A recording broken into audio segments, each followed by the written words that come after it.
Hello and welcome. Thank you so much for being here on this lovely Monday morning. Feeling a little disoriented because I streamed yesterday. It's not usually what I do on Sundays, but I did. Give me 1 second. I need to get some friends.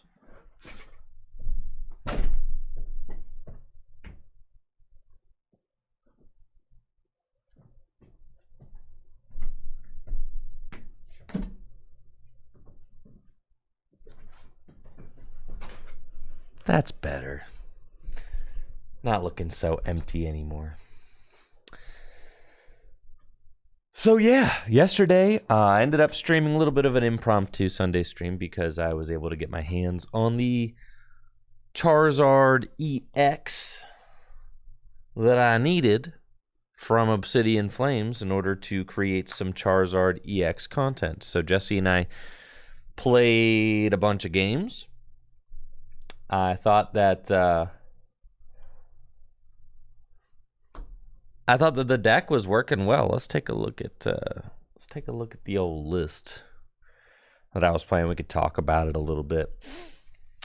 We got Pig Chef in the house, hard at work editing the new tabletop video.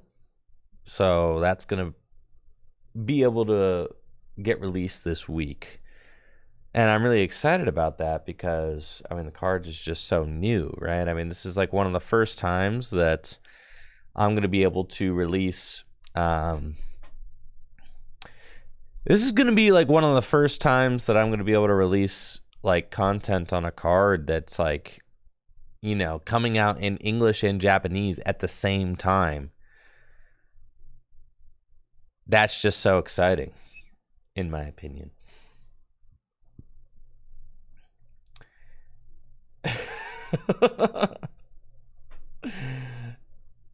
So yeah, that's something I'm really amped about. All right, here's the list I was playing. If you don't follow me on the X app, gosh, Lord, please save us from the X app. If you don't follow me on the X app,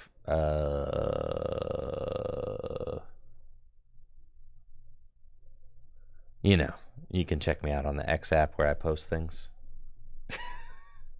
It looks just like Twitter, but it's more extreme. I hate it. I hate the X app. I do. But it's, you know, listen. It took me years to get to this many. It took me years to build up this community. All right? To build up this following. So you telling me I just got to go restart somewhere? This is horrible, bro. This is horrible. It's horrible.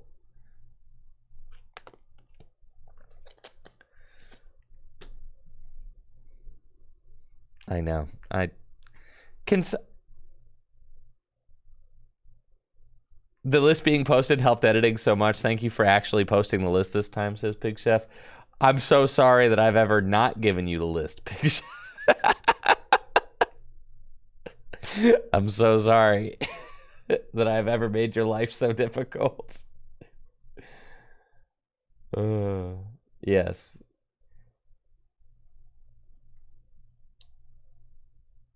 Let's see. We'll go up here. So,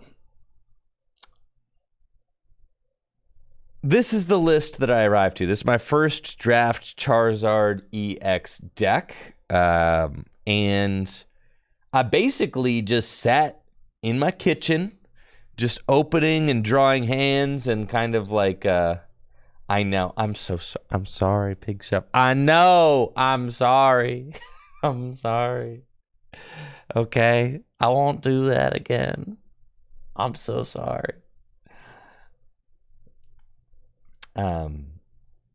Yeah, and I played some like sample games.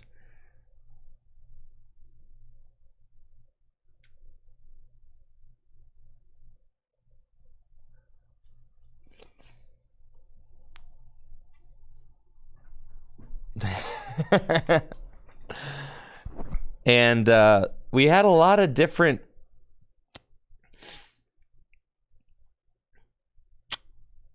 I had a lot of different ideas with this.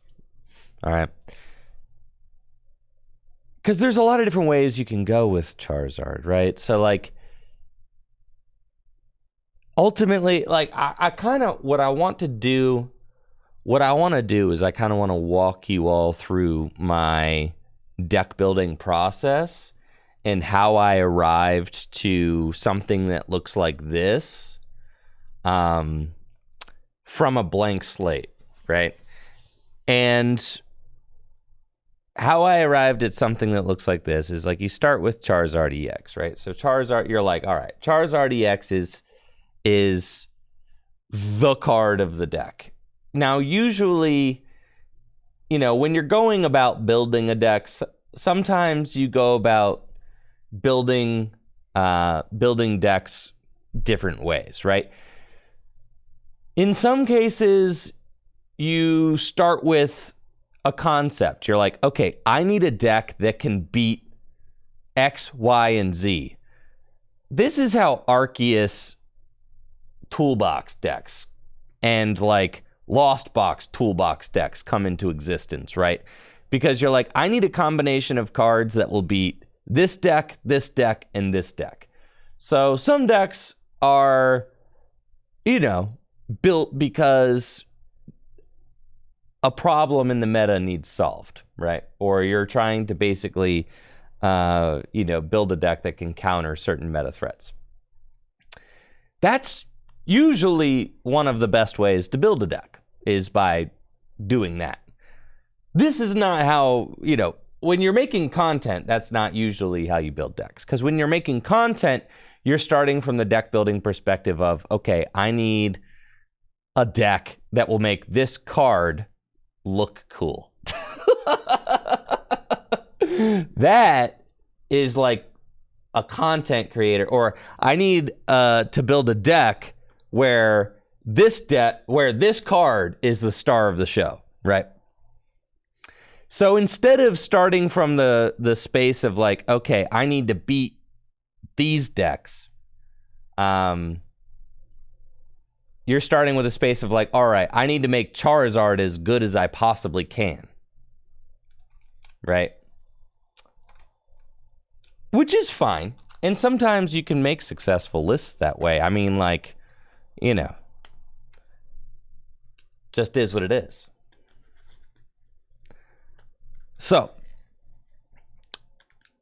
with Charizard EX, there are certain strengths of this card.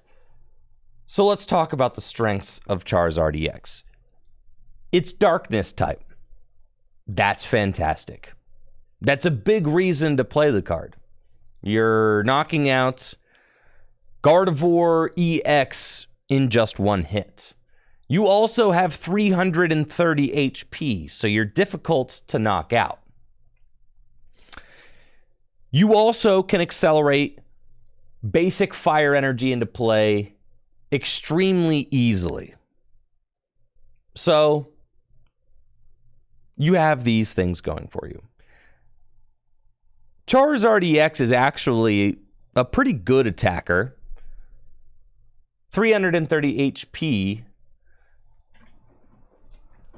And its damage scales over the course of the game. So it can get up to hit some really relevant numbers, but only after the opponent has taken a couple of prize cards. So thinking about how to best build Charizard EX, there are some other Charizards to consider. You've got the Charizard from Pokemon Go, right? With the Burn Brightly ability that makes all your fire energy double. You've got Radiant Charizard, who can attack for just 1 energy. And you've got the new Charizard coming out from Pokemon 151. So you have to consider all of those Charizards, but ultimately, pairing Charizard EX just is the best one. When you really break it down, Charizard EX is the only one that you really want to get into play. The Pokemon Go Charizard is, even though it kind of seems like it would be neat to put into play, it doesn't matter. Because Charizard already accelerates 3 fire energy into play, and it only needs 2 in order to be able to attack. So it doesn't matter. Because accelerating 3 into play is already more than you need. So the Pokemon Go Charizard kind of fell off the drawing board real early. Because you just don't need it. Since Charizard already accelerates 3 energy into play, which is more than it needs to attack, and the perfect amount of energy for Arceus to attack. The reason why Arceus V-Star is in the deck is because it sets up the whole deck by itself when it comes into play, and it's also a good attacker. Arceus V-Star can do 230 damage on the second turn of the game and is also very good at setting up Pidgeot and Charizard EX. And the reason why Arceus V-Star is better than playing basic Pokemon V with stones is because it is an attacker. It is a very good attacker. It does 200 damage. And with a Choice Belt, it does 230 damage, which means that it can very easily knock out opposing Pokemon V on the second turn of the game. Also, the difference between getting 2 cards out of the deck and getting 1 card out of the deck is night and day. Getting 2 cards out of the deck means you're getting rare candy and a Pokemon, or you're getting 2 rare candy. The amount of times I use Arceus V-Star to go get 2 rare candy was insane during my testing so far. So generally speaking, 2 is better than 1. And Arceus V-Star is easier to find than 1 Forest Sealstone, right? If you play like 2 Forest Sealstone, it's just like, it's easier to find. All of your Ultra Balls, Mesagozas, they all go to find your Arceus pieces. And basically, what it allows you to do is you turn Ultra Ball into whatever 2 cards you want. And then you go get Pidgeot, and then gets you whatever card you want. It's like the deck just explodes itself into play.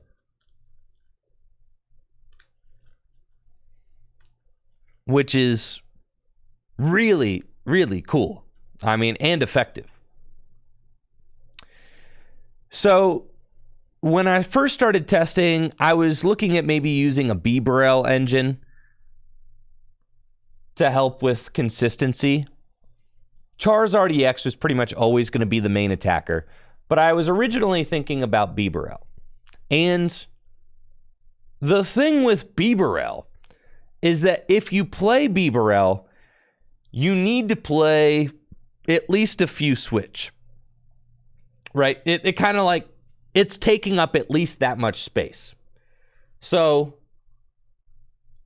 Bibarel is like either a 1-1 or a 2-2 line.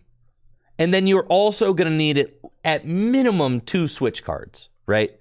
Because it could get dragged up and just stuck. So, thinking about Bibarel, also there's 4 Ultra Ball in the deck, but there's not really any other way to like discard cards out of your hands. So, thinking about Bibarel as a draw engine for this deck, it was more clunky than it was worth. So then I switched to thinking about the deck as maybe using Arceus as a consistency engine. Now, I was bothered by the fact that using Arceus as a consistency engine wouldn't give me any out to Iono. I was really worried about, getting stuck by Iono at the end of the game and things like that. I was confident in the deck's ability to set up, but then, how can we make sure that we are lasting until the end game with this deck, right? And Bibarel seemed like it was going to be taking up more space than I liked. And also, Bibarel doesn't just go and search you whatever cards you want. I mean, there's a lot of times where you can't even draw because you already have 5 cards in your hand.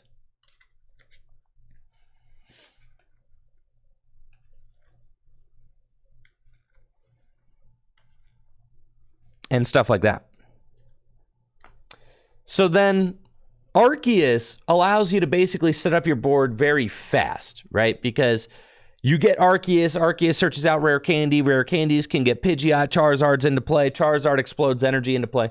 What's crazy about this is that with this list, it is not uncommon to get turn 2 Arceus, Pidgeot, and Charizard. That happens all the time, right? And really, all you need are your abilities on turn 2. It's kind of like Lugia in that way, right? Once you use one Charizard's ability, you then usually have 2 Charizards ready to attack, right? I'm playing 4 Stadium. I mean, I don't know what more do you want versus Path? I could play a Pumpkaboo, but my problem with Pumpkaboo is that it's a 2 retreater, right? So like I can't listen, I'm getting there, all right?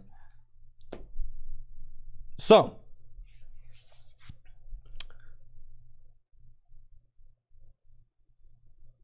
Arceus explosively sets the deck up. You kind of think of it like a Lugia deck because on turn, all you need is to have your abilities on turn 2, right?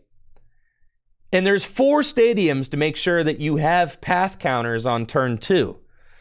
So then if you have your abilities on turn 2, you go Arceus, Arceus, Pidgeot, Pidgeot, Charizard. You get a bunch of energy into play. And then if your opponent puts Path into play, you can still play the game because you've got all your energy in play already. You've got your Pokemon evolved. You've got energy in play and things like that, right? So it's kind of like Lugia in that like Lugia just needs its ability that one turn and then you're fine. So the thing, I started with the 1/1 Arceus line, but then I realized as I was kind of setting the deck up that I was wanting Arceus every single game. Every single game I wanted to use Starbirth because it's that good, right? It's that good. So we started with a 1/1 Arceus, moved to a 2/2 Arceus because it is literally, it's like how the deck sets up. Then, no, Collapse Stadium is no problem. You usually don't actually even have that many Pokemon in play. Then, once I had the Arceus, I was like, you know what? Bibarel is like kind of clunky and requires a lot of switch cards. But you know what Pokemon doesn't require a lot of switch cards? Is Pidgeot. Because Pidgeot has free retreat and actually jives really well with the deck. So I started testing with a 2/2 Arceus and a 1/1, 1/0/1 Pidgeot line.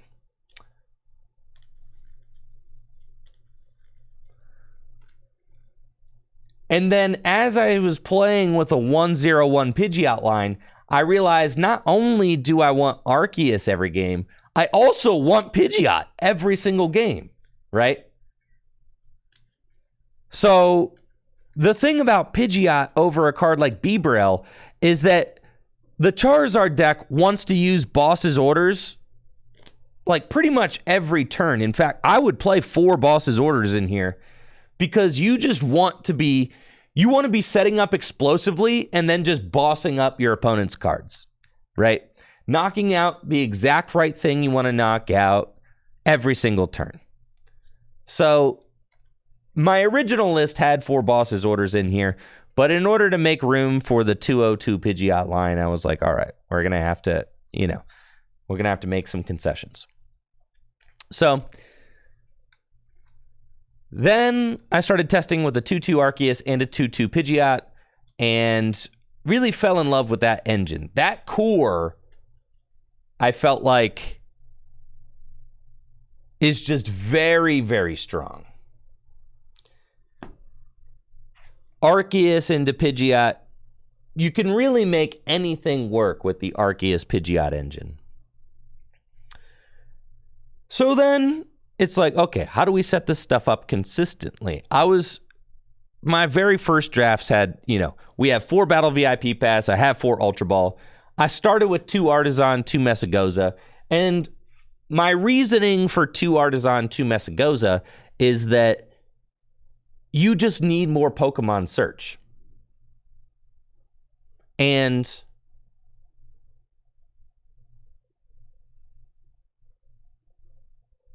you also need stadium counters, because you have to have counters to Path to the Peak. Like, you need 4 stadiums, period.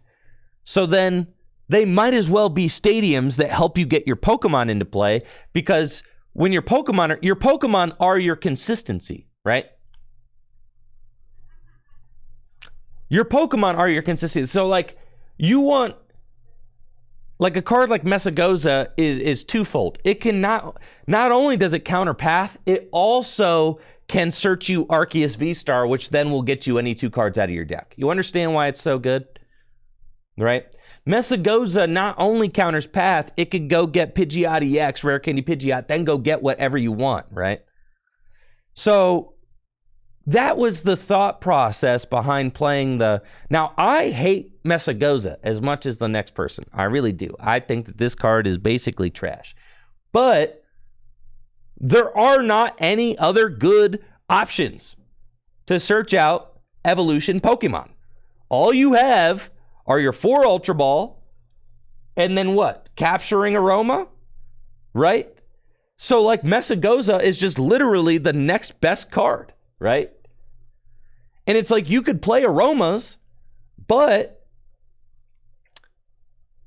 Mesagoza is an out to Path as well.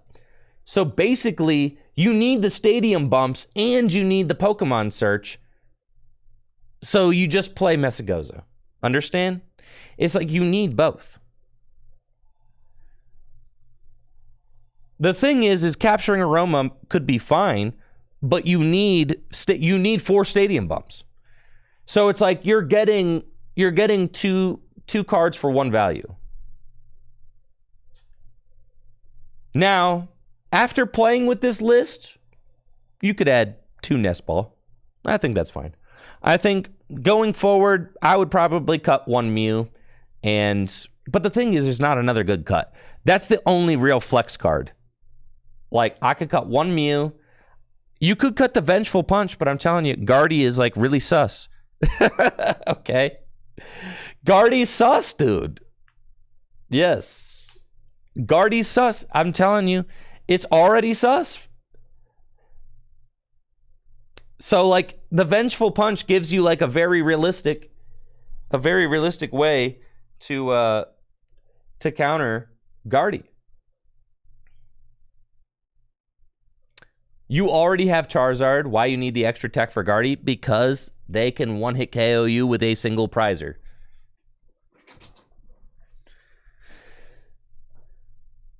If you cut energy, then you need another Super Rod, is the thing. So, like, I think that 9 fire energy, after playing with the list, I could tell you about 9, either 9 and 2 rods or 10 and 1 rod are, like, that's where you need to be with the energy count. So I've played the list quite a bit. 9 feels like the low end, 10 feels like the high end.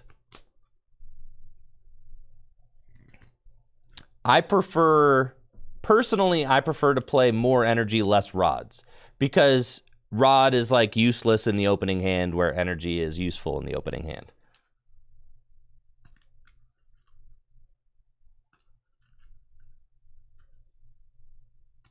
But another cut you could make is you could cut the 4th Charizard EX. You could probably even cut the 4th Charmander. You could go 303 Charizard. And then you could cut the Mew. You could add some nest balls. But that's the thing is about doing that is that there isn't a lot of good evolution search in the format, right? So the reason I'm playing 4 Charizard is just because there is no other good evolution search Pokemon. So you just have to play more copies so that you can see it. Right? Do you understand how that works? It's like, if there was maybe evolution incense in format, then 4 Charizard wouldn't be as good. But the fact that there is none means that you just kind of need to see them in your hand, right? So it's like, that's the argument for 4 Charizard. Right, and decks are not good unless they're consistent. The reason I went for 2 Mew from Celebrations is just because you really want to open that card, right? Battle VIP Pass is pretty essential to setting up this deck. You don't need Charmeleon at all. Listen, every game, you're going Arceus, 2 Charizard, and Pidgeot. That's 3 rare candy. No, you only need 2 Charizard because Arceus is an attacker. And so is Radiant Charizard. You only ever set up 2 Charizard EX. Realistically. You can set up a third, but it's rare.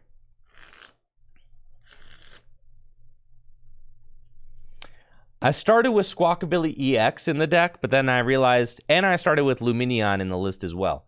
But I realized that the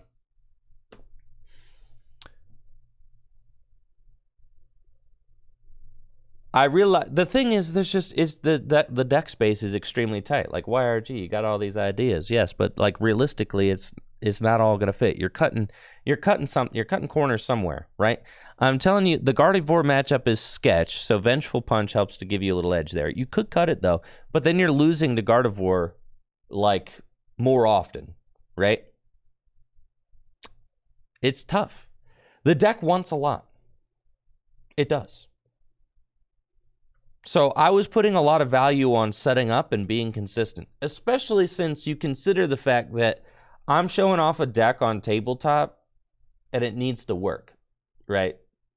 Or else, like, so this is the deck list that I decided to play with because it needed to work. It needed to be consistent, right?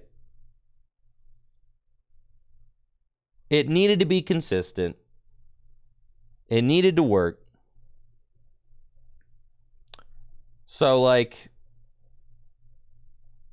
I feel like this core was very successful at that.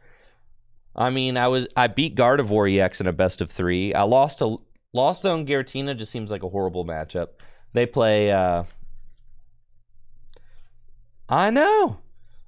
I did brick 4 times against Tina. I know. You could add another couple of nest balls. But, like, again, you're not making good cuts. There's no good cuts. Like, you could get the second Mew, fine. But I think opening Mew is so powerful, though. That was kind of my...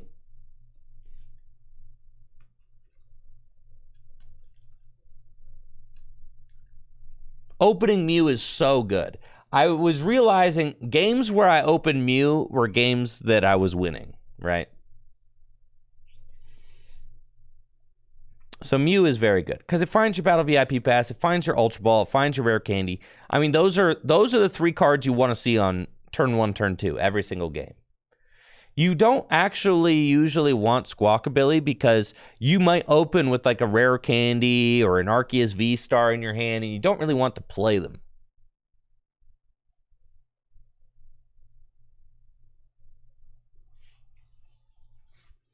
The Choice Belt's essential because it allows you to do 230 with Charizard, also allows you to hit over 270 with Charizard EX to one-hit KO Pokemon V-Star, so the Choice Belt like kind of has to be in there. The Vengeful Punch is really nice against Gardevoir decks because it can put them in really weird situations since they pretty much always have to reach to knock out Charizard EX, right? So the Vengeful Punch is nice is nice for that. And since Gardevoir EX is a deck that I really respect, I don't like the idea of Delphox because your opponent will just play Manaphy. Everybody plays Manaphy, all right? It's Manaphy City out there. I'm not going to, like, play a card just for the off chance that my opponent isn't, you know, I mean, like, maybe, but that's, no. And then you're putting 3 energy onto a Pokemon that lost zones 2 of them, and then in order to attack with Delphox again, you would have to do another Charizard. No, absolutely not. What about Entei V? Too squishy. The idea of this deck is that you want your board state to be massive. You want every Pokemon to have at minimum 280 hit points. That is the selling point of this deck. That's the whole selling point. Is that your board state will be 2 Charizard EX, an Arceus V-Star, and a Pidgeot. That is very hard to take down, right? That is very difficult. Big dudes. Huge dudes.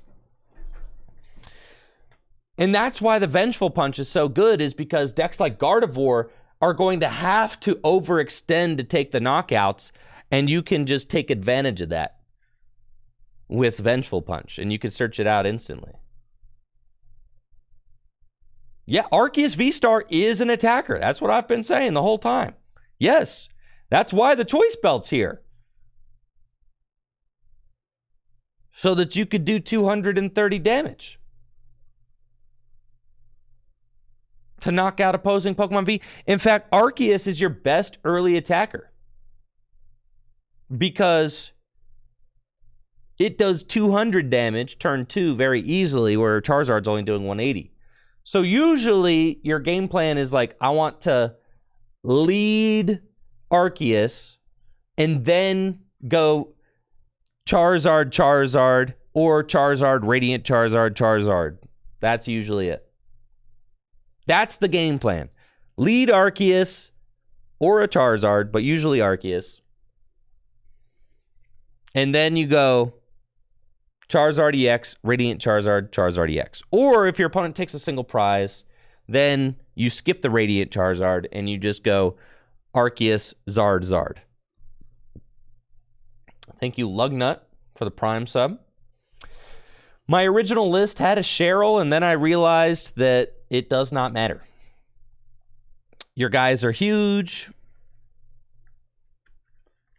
Yeah. I think you're fine. Your guys are just so big. Like, Cheryl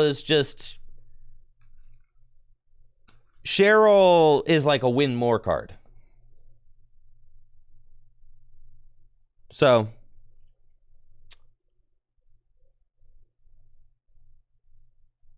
I think the next thing I would try is I would probably try -1 Mew, -1 Charizard EX, +2 Nest Ball. That's probably the next iteration I'm trying. You could do a 304 Zard line. No. You can't realistically pinch an energy here. You cannot. I'm telling you it's 9 and 2 rods or it's 10 and 1 rod. Those are your options with the energy. You will run outs.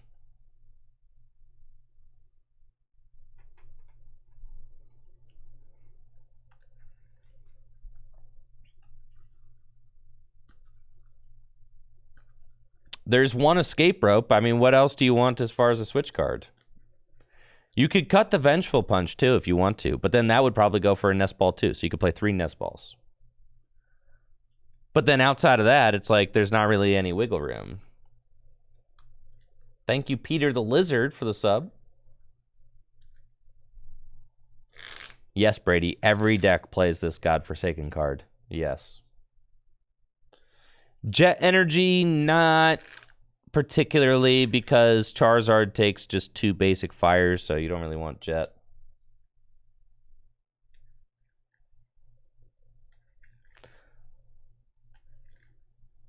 Nah, I don't like I don't like having to play 2 Rod, because then you're just going to research the Rod. Yeah.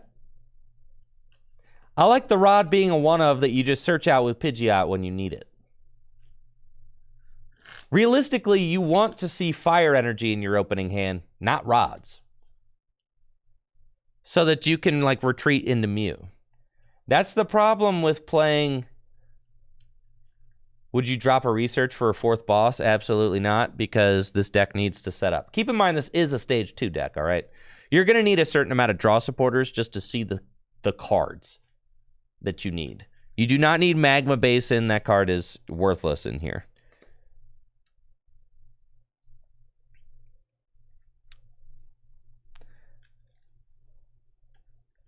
The only real wants that I have are cards that search basics. A couple more of those. Delphox is too much of an energy sink, and every single deck plays Manaphy, so it's just not worth it. Yeah. You want the whole concept of the deck is that you want to have the most gigantic 2-prize Pokemon imaginable in play. You want to have a board with 2 Charizard EX, 1 Arceus V-Star, and 1 Pidgeot EX. Nobody's smaller than that. And that's like your checkmate board. That's like your...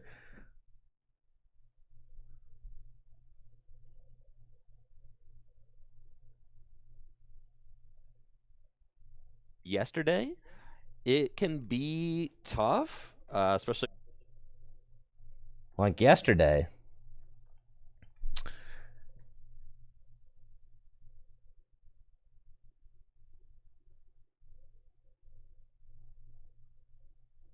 See, like, look at this turn. All right.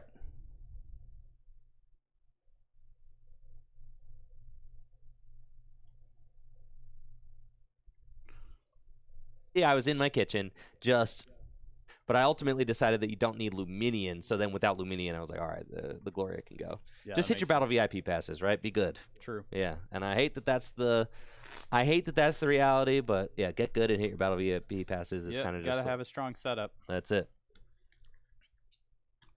I mean, the game I went first today, I didn't even play any VIP pass, but that's just because this deck has so many ball cards. Ooh. All right.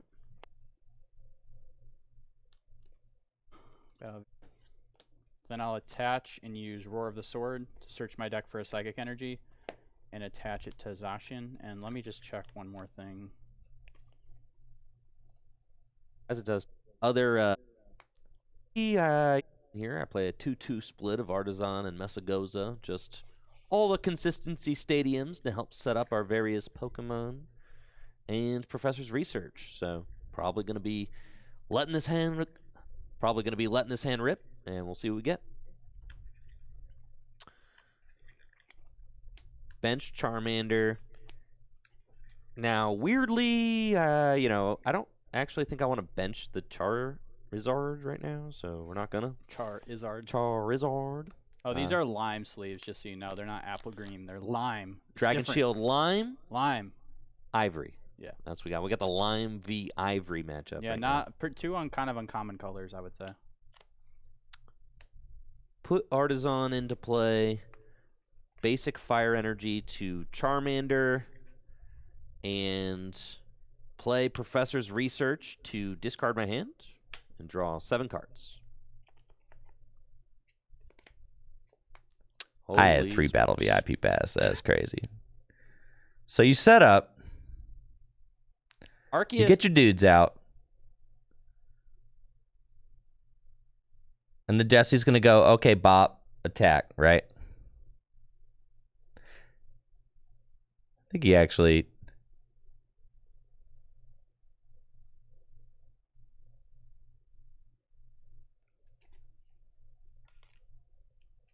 So I go Rare Candy Charizard, Arceus, Pidgeot, Charizard. Look, this is all turn 2, right?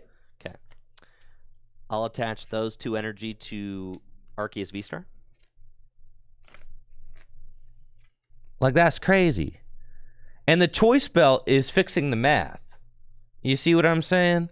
So it's like this is like a turn 2 board. The deck just chain reactions itself so much. Oh, I got it. I got it. Okay.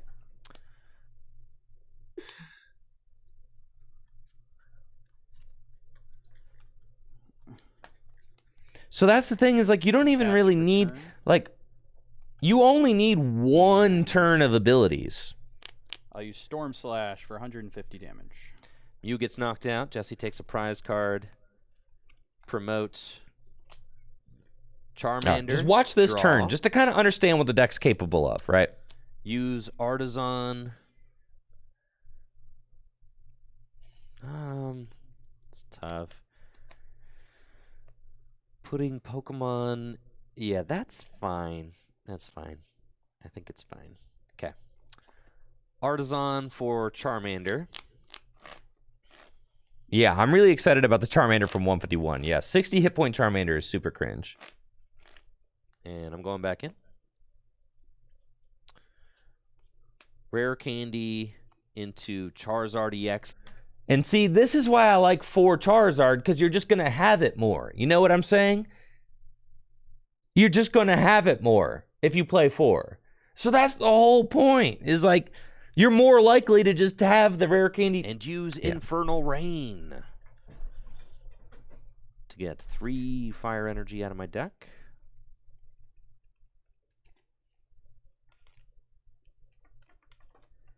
Oh, I got it. I got it. Okay. Okay. You know, and that's less times you're going to have to play Ultra Ball. And Ultra Ball's not always the easiest card to play. And I'll attach 1 to my active Charizard EX and 2 to my bench. And I do love Charmander. that the ability thins the deck. Yes, it really makes it so you're more likely to draw into good cards. Like with this research Play here, right? Professor's research to discard I just my thinned hand 3 and draw fire 7 out. cards. No Arceus. Oh, we got Arceus and more. Darn it. And look at that. It's like all you need to do with Arceus V in play, all you need to do is just see an Arceus, and it's like, dude, your Evolve whole into board is Arceus just V-Star. exploding. And you're going to have all the energy baby. you need in play turn 2. So that's what I'm saying. Like, Being no, able to hold. cards like Delphox don't matter because you're going Rare Candy Charizard, like now, right? You're going Rare Candy Charizard like turn 2. So then like at the end of the game, you're probably only using the Charizard ability to like set up, and then you just are manually attaching the rest of the game. It's not like you're doing Rare Candy Charmanders like, you know, real late into the game. You're just going boom, boom, boom, whole deck thinned, hold all the energy in play right now, right? The Starbirth would be super nutty. I know. That's like crazy. Okay. Ugh. That's fine. All right. Because you see how I don't want to play this Ultra Ball, right? And that's one of the reasons why I really like 4 Charizard. Playing the Ultra Balls is cringe. Like, unless you got Battle VIP passes to discard, there's really no good targets. Use Starbirth.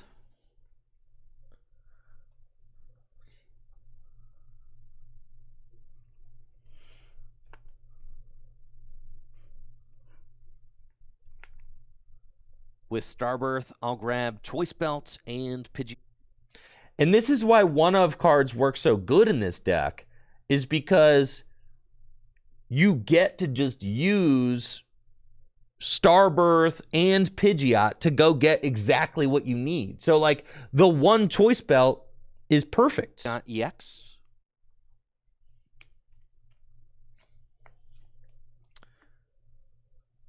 And I need this Choice Belt to take the knockout.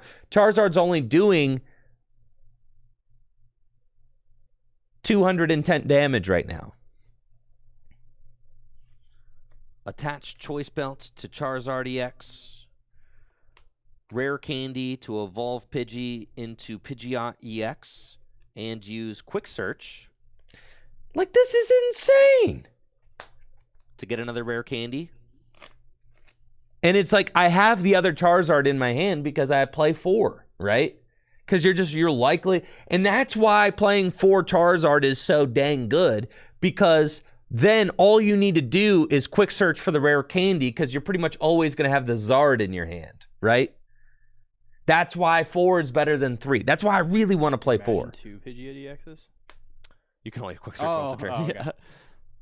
Rare candy Charmander into Charizard EX and use Infernal Rain. And you see, it's like, Oh my goodness. This Bro. turn 2, that's what I'm saying. This deck does this turn 2 every single game, dude. Says the guy who opened 3 VIP pass. and that's it. So 1, 2, 3, 4, 5, 6. I think I have 1 or 2 energy in the discard pile, and I have literally 0 energy left in the deck. And yet YRG is out here talking about wanting to, you know, cut more energy. Quit playing with me, bro. I didn't even need them. I had the setup before that. All the energy's gone. If you prize an energy, All no, right. 8 Then- energy, you're tripping. You're tripping, dude. You're tripping.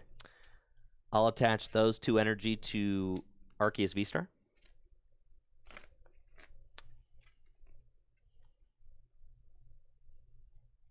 And it's like, I got my rod in there. Hey, thanks, bro. And that's the thing, is like, you want to play the perfect amount of energy because you want to thin it all out, and then your deck is just good cards. So then that's one of the things, is like, yeah, you're a little susceptible to Path to the Peak, but keep in mind, you've also completely gutted your deck of all of the energy. So you're more likely to be able to find your stadiums to unlock Pidgeot because you've sucked all the energy out. For that raid. Right, and this is a turn 2 board. Okay. It's a pretty nice turn 2. Also.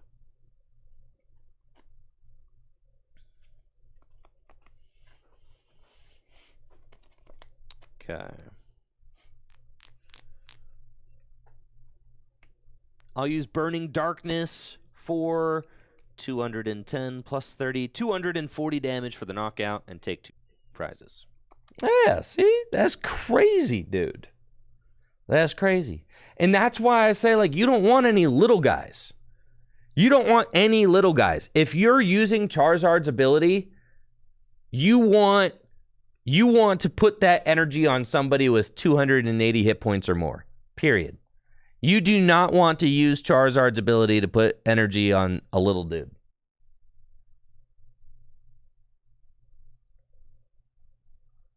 You want...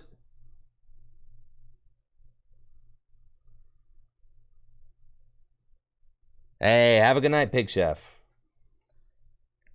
You want all of your energy to go on to big, gigantic gentlemen. Understand? The bigger, the better. The more difficult to knock out, the better. That's what I'm saying, Lord Beef. The utility Pokemon are huge. It's just all big guys. That's the whole point. Is your guys are huge. They're huge.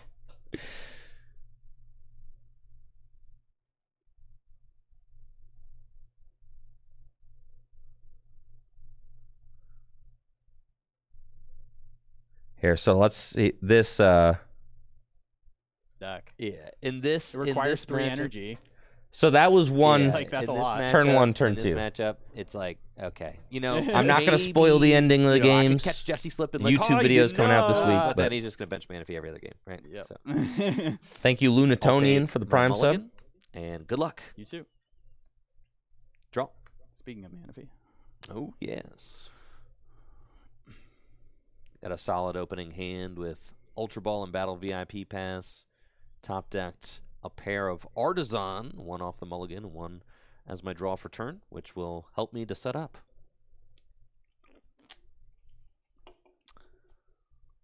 Start with Battle VIP Pass. Want to see what I have access to in the deck. I've got Pidgeot EX in my hand. I've also got a Fire Energy, so I could retreat the Manaphy into Mew. We definitely want to get Arceus V.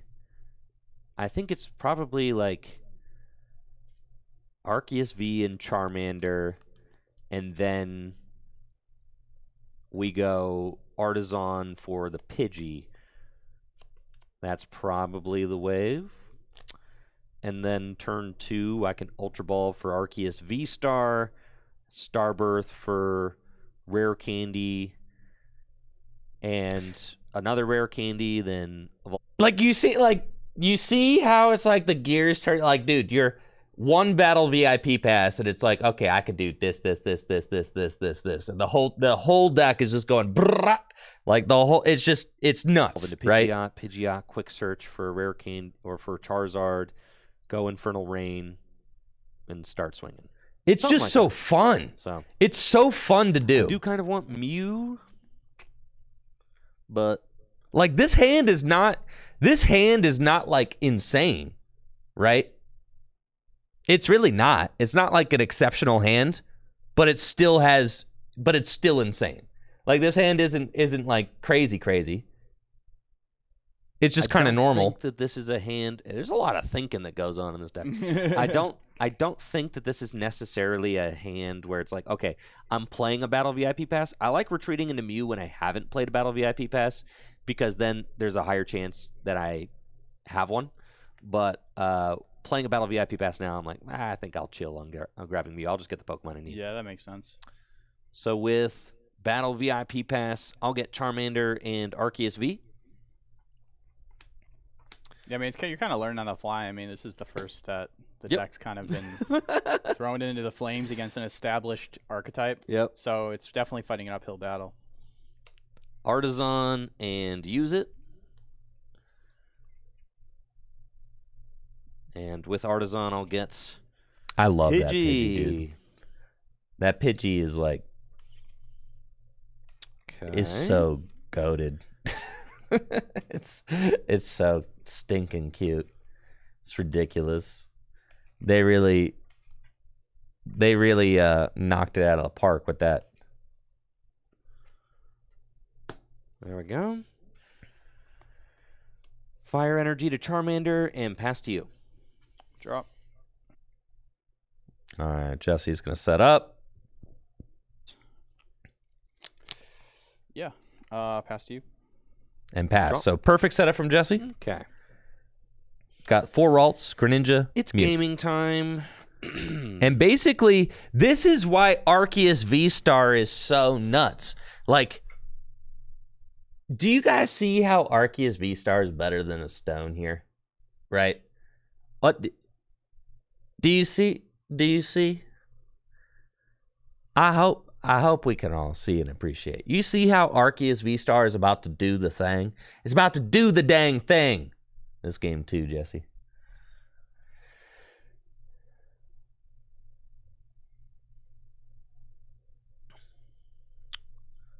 Ultra Ball, discarding Artisan and Pidgeot EX.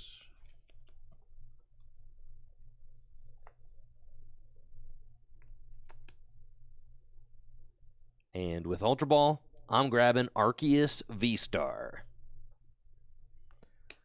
Evolve Arceus V into Arceus V-Star and use Starbirth.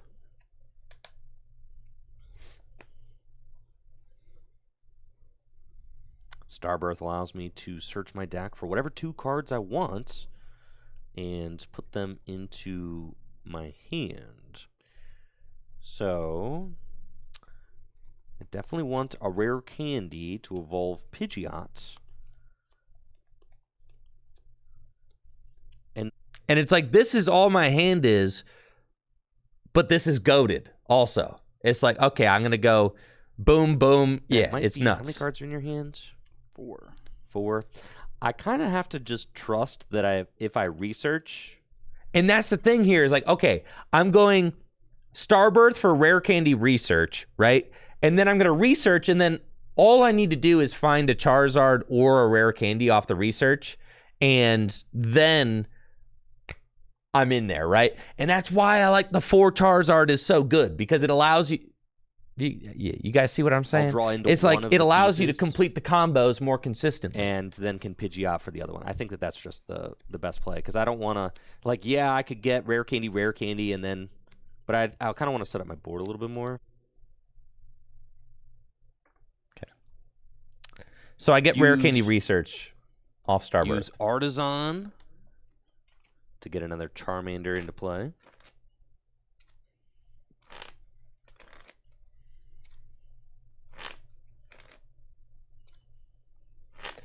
You could do that, Oswald. You could do that, but I want to set up more, Because here's the risk with doing that. If you arc for Charizard and Pidgeot for Candy, then what if Jesse gets the turn 2 knockout on my Charizard? And then I'm like, oh, it's like it's better to just go draw cards. Like you got to trust the deck a little bit. Like trust that if I discard my hand and draw 7 cards, I will find either a Charizard or a rare candy or an Ultra Ball, right? So you have to trust the deck a little bit. Okay. Rare candy Pidgey into Pidgeot EX. Attach a fire energy from my hands to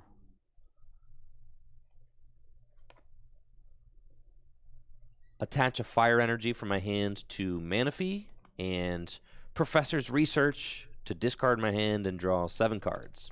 Swinging with Arceus is not a bad idea, but like usually want to do that if doing 200 damage really matters. Otherwise, you just want to attack with the biggest guy you got. For rare candy, I don't have to show you, but for the sake of it's always production, always weird playing those cards on stream because technically you don't have to show, but the viewers want to know. Yeah, the people want to know. Okay, rare candy Charmander into Charizard EX and use Infernal Rain. We'll attach 1 fire energy here. And you see how I'm almost out of fire energy again? I just would like to point out 10. I'm playing 10, and I am almost out of fire again. And I am very confident that like 9 or 10 is the minimum you can go.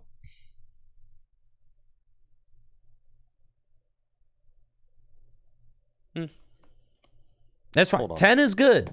10 in a rod is good. Good. Okay. I decided I actually want to bench this other Charmander before I use the ability, so that's what I'm just walking that back real quick. Take my quick search back. Yeah. Everything's square. Good. Bench Charmander and use quick search and 1 So fire then energy I can do that, to right? each Split of my my energy up. benched Charmander. The power of editing for sure. So that way, by setting up this Charizard and I have these 2 here, if he goes like and knocks out one of my Charmander on 1 Charmander, Jesse could just Pidgey or could Cresselia it, which is like annoying. So this is turn 2. Going first. You see how powerful this board is? We have no liabilities. We have Pidgeot EX. If Jesse sets up Gardevoir EX, I go Pidgeot Boss's orders. Bop, bop, bop, bop. That's it, right? So annoying. I have the punching gloves, Vengeful Punch, so that if he brings up a baby Gardevoir and goes 1-hit KO, then he's going to get knocked out in return, which is also insane. Okay. Right? So we're just putting him in a really bad spot.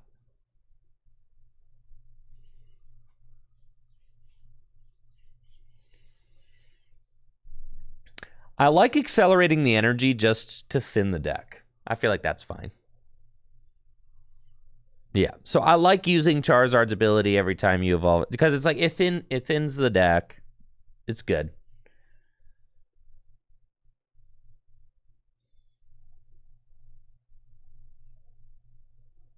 But yeah, that's like turn 2. And I think that this is like your dream board state turn 2. So then like after seeing that happen a couple of games, like that's the goal of the deck, right? That's the goal. And it happens a lot. And all you need to do is just find Arceus and it's popping, right? Find Arceus. You saw that last hand. All you needed was Arceus V-Star. And then boom, you're in there. But we also saw how good having the 4 Charizard EX was. So I'm like hesitant to cut a Charizard EX. The Artisans are really good. Mesagoza in a pinch is good. You could cut like 1 Mew. There's really not another cut that I like. But I suppose you could go cut 1 Mew. You could go cut 1 Charizard. I really believe in the 4 Charizard, but you could cut that. You could cut the Vengeful Punch. And that's just for 2 Nest Balls. Other than that, I think the list is pretty solid. And that's just to help with, like, if you happen to... No, 2-2 Arceus is plenty. You do not want more than a 2-2. 2-2 is like... That's plenty. That's exactly what you want. It's like you'll consistently find it, but you don't need any more than that. There's no space.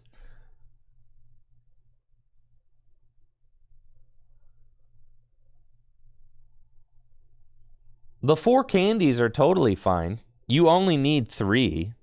You'll go, and you can operate without Pidgeot EX. I mean, like, if push comes to shove and you prize 2 candies, like, you can just go 2 Zards. It's fine. You don't even need Charmeleon. I feel like Charmeleon is weak sauce for sure. You don't need no Charmeleon. How does this deck run if you miss VIP pass? You really, all you need is 1 Pidgey, 1 Charmander. That's it. So, like, you don't have to hit a VIP pass in order to have those things. You might start a Pidgey Artisan for Charmander.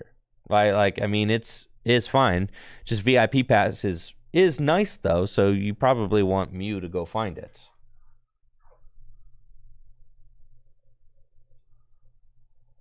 Is it 20 Pokemon? Yeah. That's crazy. But that's just how it goes. You could cut the escape rope. You don't really want to cut the switch card. There's no good cuts. Like I said, the only flex card is the second Mew. And the reason I jammed the second Mew in there is because I wanted the deck to operate like gas on stream, right? I was like, all right, I want to start Mew and I want to show everybody what this deck can do.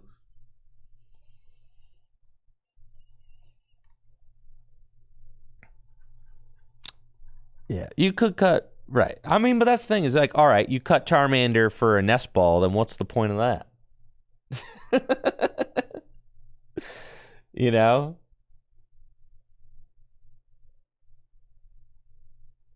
So I don't know. I mean, you could jam.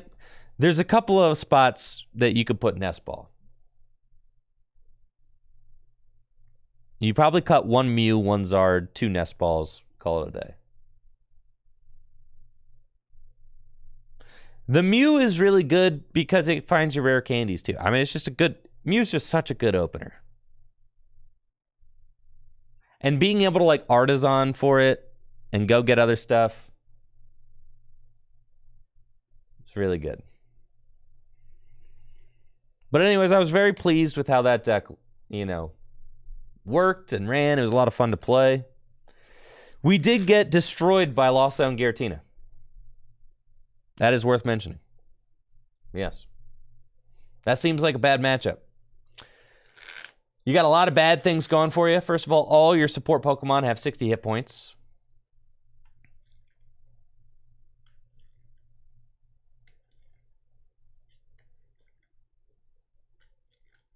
That's bad for Sableye. Charizard may have 330 hit points, but Giratina V-Star can just knock it out instantly with 2 energy. That's bad. Cramorant can knock out your Pidgeys and your Charmanders early. That's bad. Arceus and Pidgeot are both easy pickings for Giratina V-Star. That's bad. Pretty much, I did also brick in those games. Yeah, and then I didn't brick versus Arceus or Guardy, so I don't know. Bad variance, bro. But on paper, that matchup seems horrible. But against Arceus decks, felt fine.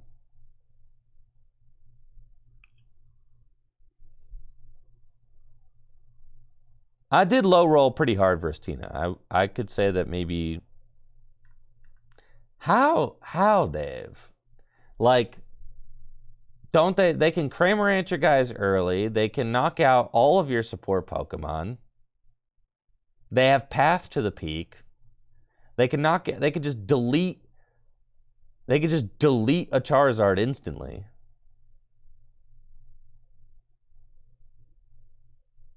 Yeah, feels bad, man.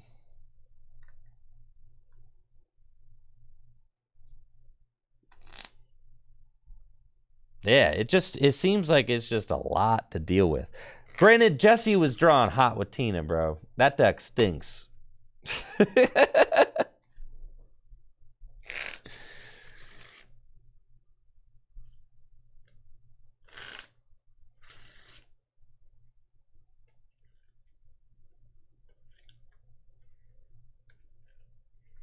For Iono and Bibero. Yeah, Bibero Engine's an option.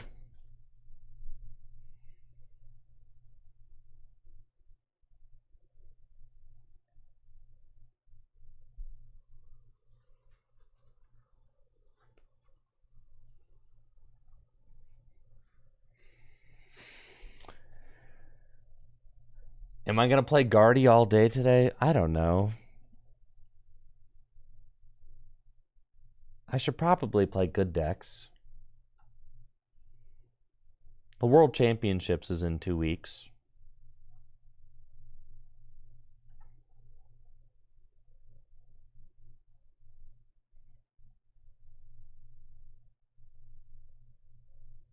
At my local league challenge, 20 out of 30 players were lost Tina. Holy smokes.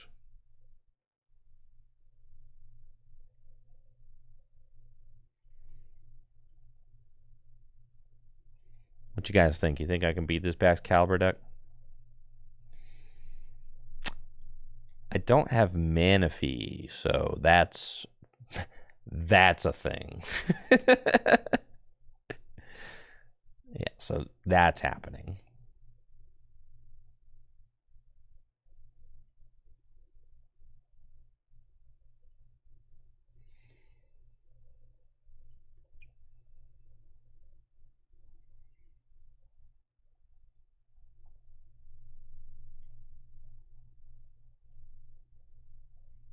Yeah, could get ugly.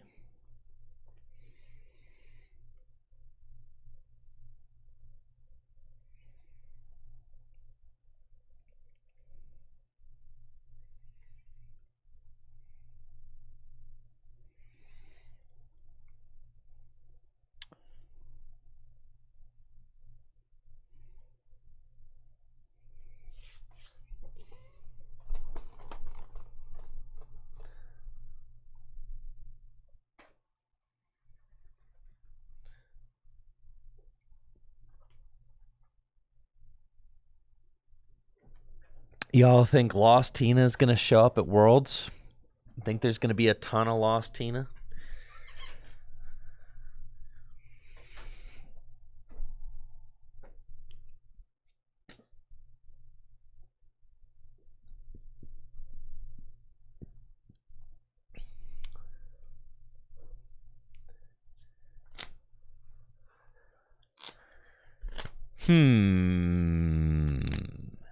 Much to think about.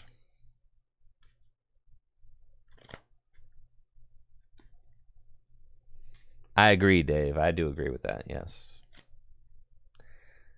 I could definitely see if you've got the Bibero engine, then it makes sense that you'd just be way more resilient against hand disruption and path.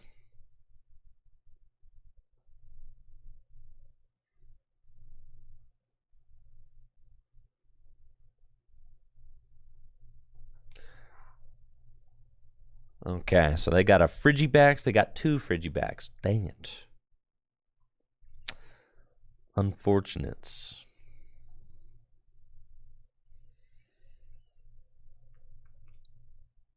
Okay. I want to go like double rare candy this turn. I know that's a lot to ask, but trust. Get this Curlia out of here. I'm going double candy, dude. Well.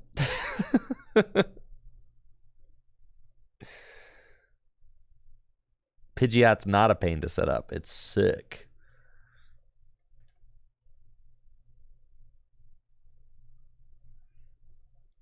Come on.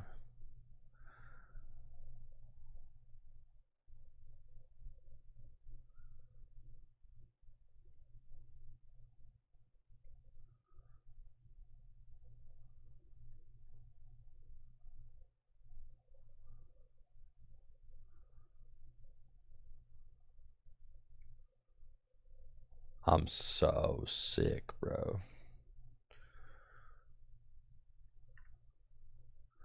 But he could still... Okay. All right.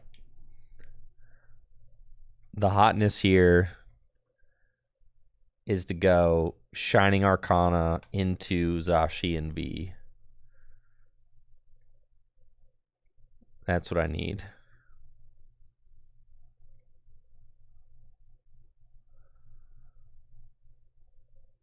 Come on.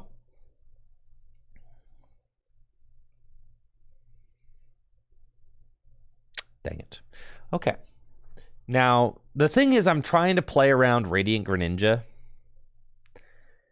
because they can just go Radiant Greninja and take 2 prizes, which is cringe and annoying. And I don't have Manaphy in the deck. It's prized. So, 1, 2, 3, 4, 5. We've got 5. Does that mean I'm short, actually? I'm 1 energy short of the knockout, aren't I? So then that means I guess I'm just going...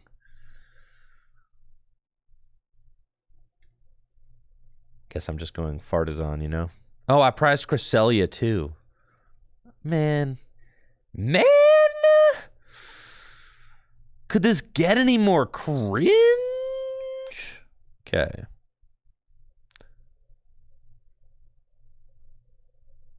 Okay, that's fine.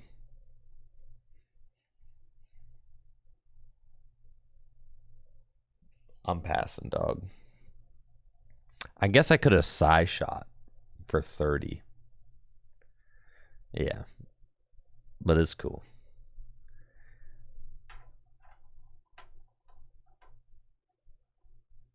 I just have to let them Radiant Greninja if that's what they want to do. Not gonna lie, prizing the Manaphy is like mega cringe. Yeah. I would have liked a Cresselia there. Could have at least Cresselia the Frigibacks. That would have felt good. But then there's the possibility that their deck is doing nothing. Right? There's always that possibility. See? It's because their deck is an even bigger pile than mine.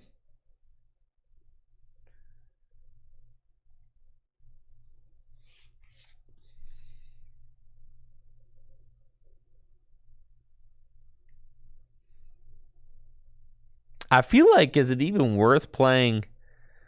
It's probably not even worth playing Iono, because, like, dude, you didn't even set up the dude.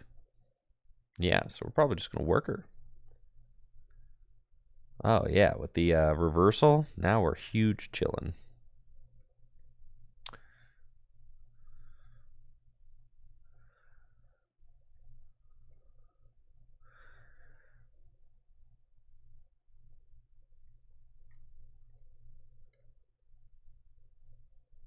Did all regional locations get announced? Where?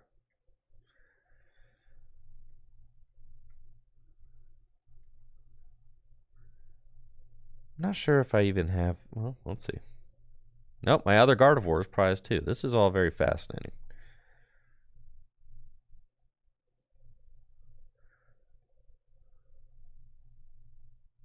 Got a lot of stuff prized, huh?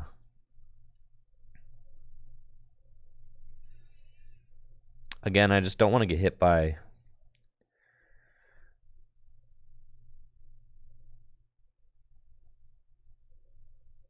That's fine.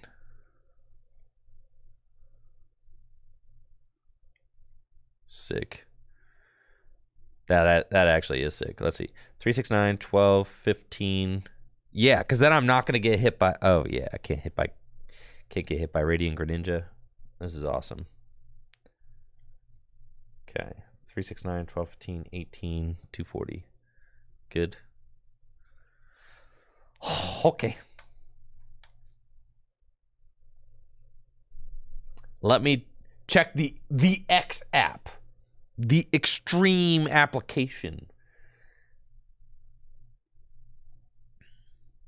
Well, the good thing about prizing all my good stuff is that pretty much every prize I take is going to be fire.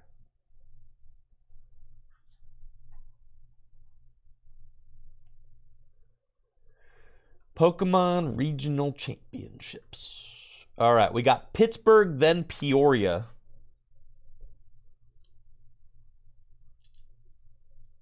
Toronto. All right, the beginning of the year is like real easy for me actually. I'm not going to Sacramento, but I'll go to Pittsburgh. I'll go to Peoria. I'll probably go to Toronto.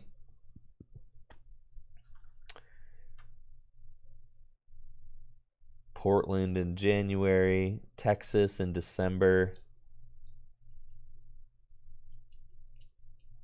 I'll probably taking November off. Yo, we get November off? Okay. Knoxville, Vancouver, Indy. Cool. 600 points for Masters? Good. Stuff's too easy.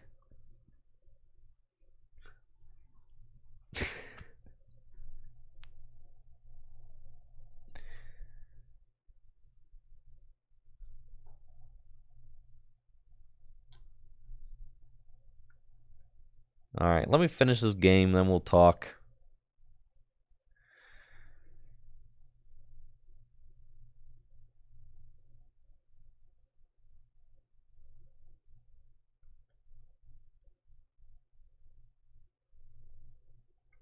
Okay. Hello, Ralts. Hello, Manaphy. And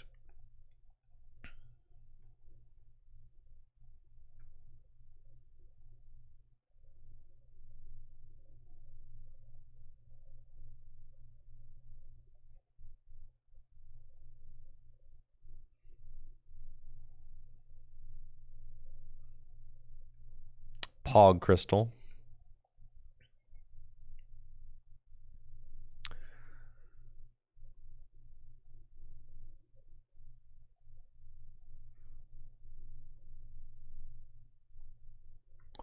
Okay, I'm gonna boss and then Palpad both boss back in.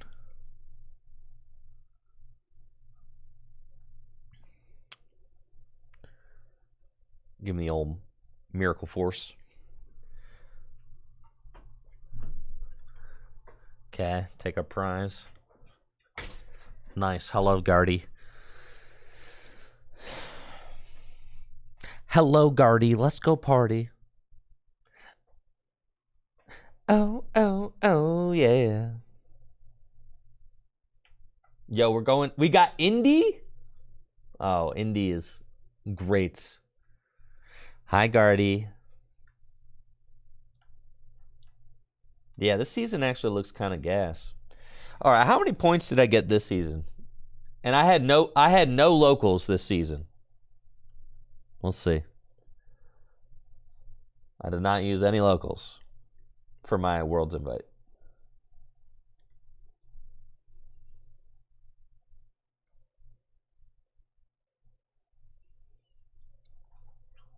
Let's see.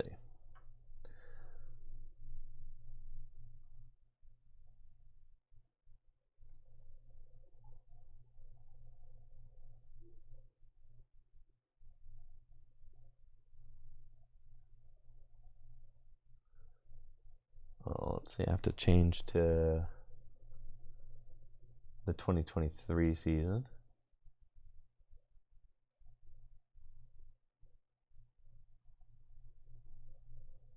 $580 points.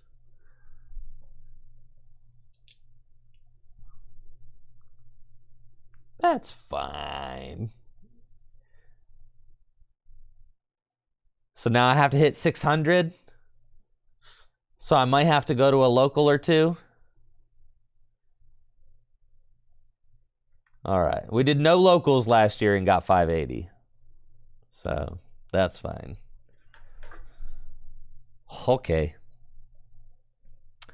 They got another Baxcalibur up, huh?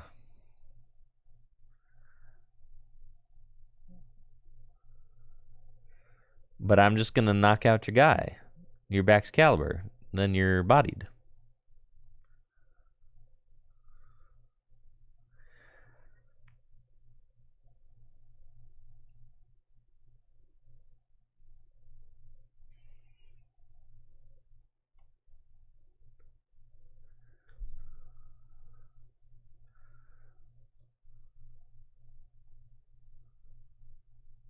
Okay.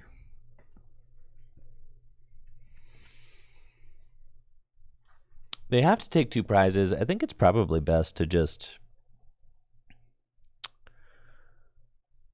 take this knockout with Gardevoir.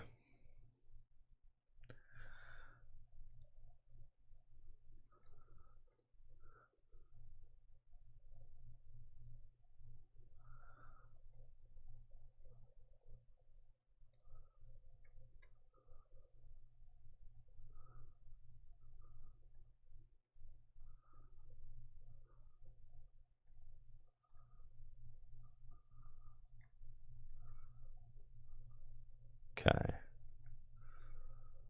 I'll put back in Gardevoir Zacian. That's fine.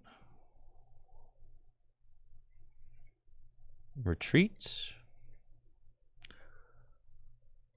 Reversal. Psychic Embrace.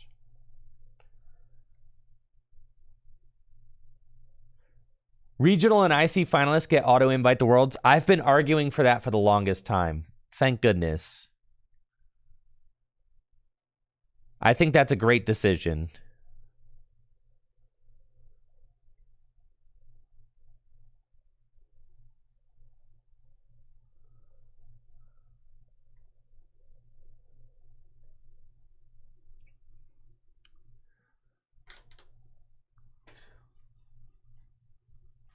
I'll bring up the web. It's all on Pokemon.com. I'll bring up the webpage here in a minute. All right. So I am going to, I'm going to have to play some locals this year. Probably. Yeah, I'll just win a regional. We'll win a regional. Yeah. Well, no, I mean, like, all right. So here's what I really love about. There's a chance for anybody to qualify for years at any point because all you have to do is make the finals of a regional. So there's always hope. So like that, in my opinion, like if you can only go to 2 events a year, you could still earn a Worlds invite. You just have to make finals. So like, yeah, you have to have an amazing finish, but it's still better than only being able to qualify by grinding. You know what I mean? Winners of regionals, finalists of ICs, that's fine.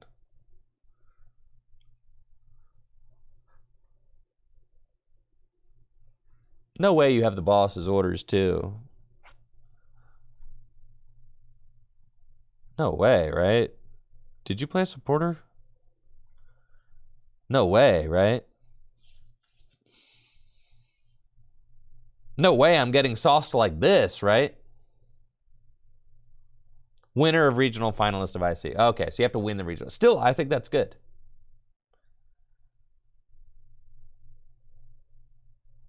You had a 2-card hand. No way.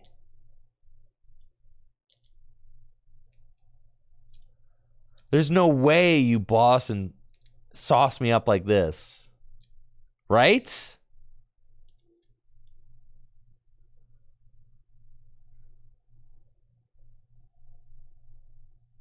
Nah. See? That's GG's. Now you scared me there for a second. They could Irida for Cross Switcher. That's what I'm... But I guess they didn't.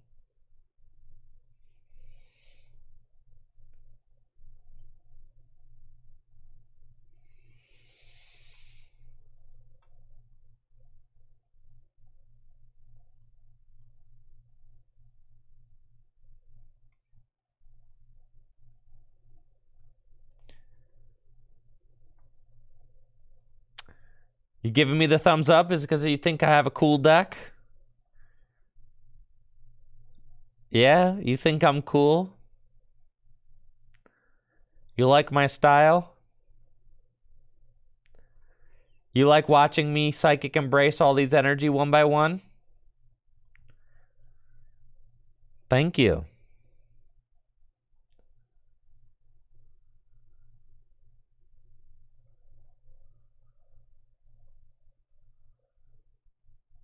Would you like another? Would you like another? Would you like another?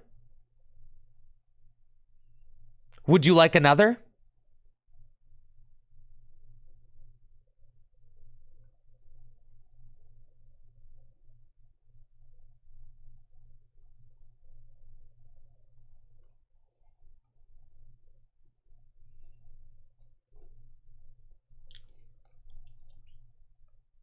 GG's. All right, let's take a look at the news. At the news.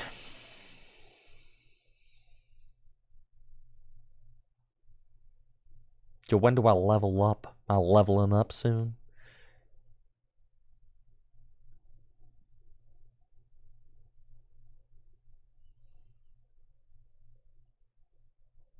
Okay. The X app. X gon' give it to you. Okay.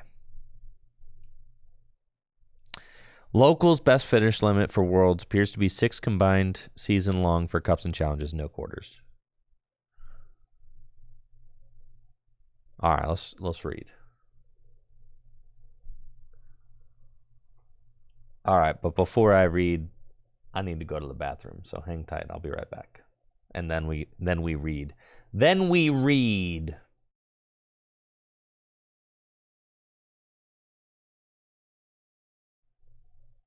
I'm going to do it like this. There we go. Beautiful. I'll be right back.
All right, let's do this thing. Okay, what are we talking about here? So.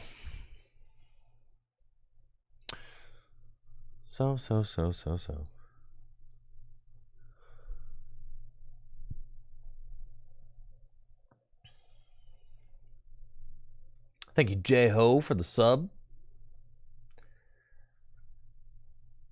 Let's see. Okay. Pokemon TCG Championship Points. Pokemon TCG Championship Points are awarded to players based on how well they finish at each Pokemon Championship Series events. These events include League Challenges, League Cups, Regional Championships, Special Events, International Championships. About the Championship Point System. All Championship Series events award championship points to players who finish it. Yada, yada, yada. Okay. You get championship points for doing well at events. 2024 Pokemon TCG Championship Points Tables. Championship points will be used to determine various awards during the 2024 season, including invitations to the World Championships. Okay. Cool. So, yeah, you got 15, best finish limit of 6 throughout the year. Okay, that's fine. Best finish limit of 6 cups throughout the year. All right, so I should have 40 points so far. I got second at a cup. Regional championship points. You only get 200 for winning a regional? That's crazy. You realize those things have like 1,000 players at them. Okay. Sure. So it looks like, man, 80 points. It's so, this bothers me. I'm going to keep it 100. The fact that top 32ing 1,000 player regional and like winning a 20-person league cup amount to about the same amount of points, in my mind, that's whack, bro. That's whack. In my mind, no way. You know how much Pokemon you have to play for these 60 championship points as opposed to how much Pokemon you have to play for these 50? That's so crazy, dude. Like, literally, I got 40 championship points by going to a League Cup one Saturday morning and then scooping the finals after playing, 4 rounds of Pokemon. It's like I played 5 rounds of Pokemon and then ID'd. And then so really, I only played, 5? I played 5 games, and then I ID'd one, and then I played 4 more games. So I only played 9 total games of Pokemon for this 40 championship points. You know how much games of Pokemon you have to play for these? Man.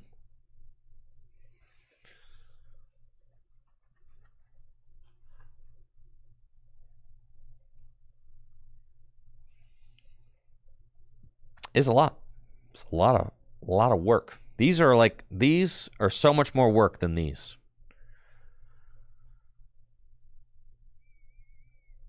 Now this is where everybody knows that this is where the most bloated championship point structures are. If you want the most amount of points just handed out to you, you got to go to these, right?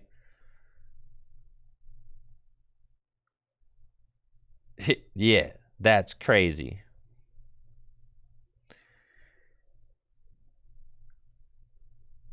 I got almost 200 championship points from, let's see, from ICs last year. And I didn't even do good at any. Keep that in mind. I do not believe that I did good at any international championships last year. I got a top 64 and a top 512. That's almost 200 points. And I didn't even do good.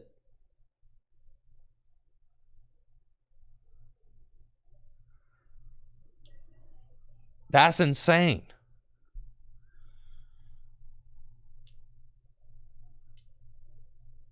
So these things, everybody knows if you want to like chase top 16, you got to go to all 4 of these. These are the gatekeep to the top 16 chase. Everybody knows it. These are where the easiest points are handed out. All you have to do is have a decent finish. And they got rid of top 16? Please tell me that's true. No more day 2 invites to Worlds?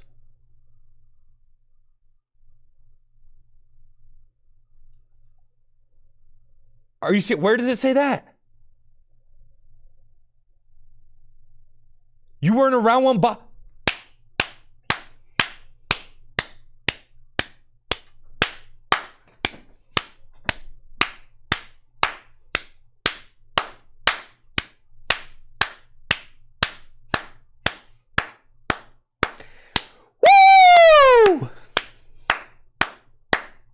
the best decision TPCI has made in a long time.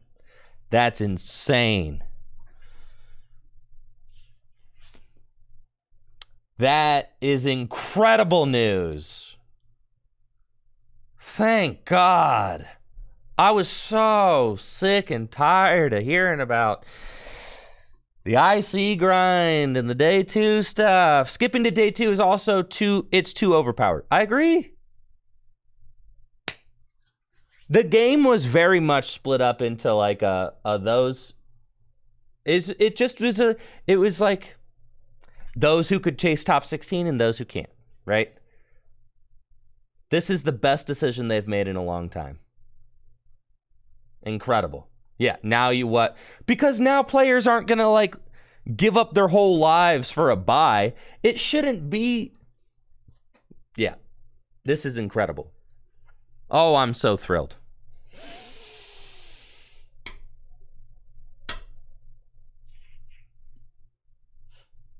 I'm thrilled. Oh, this is fantastic. Great stuff. Okay.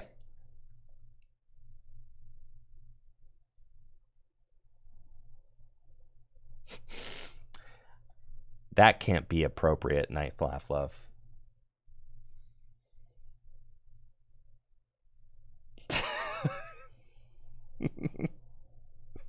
I see the title. That can't be appropriate.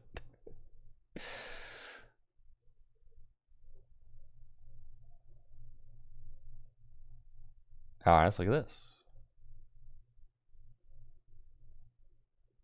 All right, these are the regional championships for the year. Gosh, I'm so excited. I got to go tell Natalie. Hold on.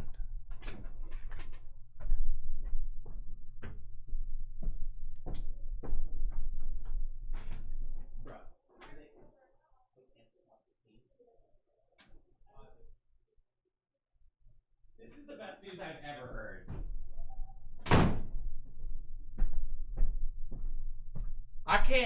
I feel like bro, this is the best thing that's happened to our game in like a decade. Is top 16 getting canceled. The vibes are immaculate right now. I am so thrilled. Yes, I am so thrilled. Oh, thank God. Oh my gosh. It's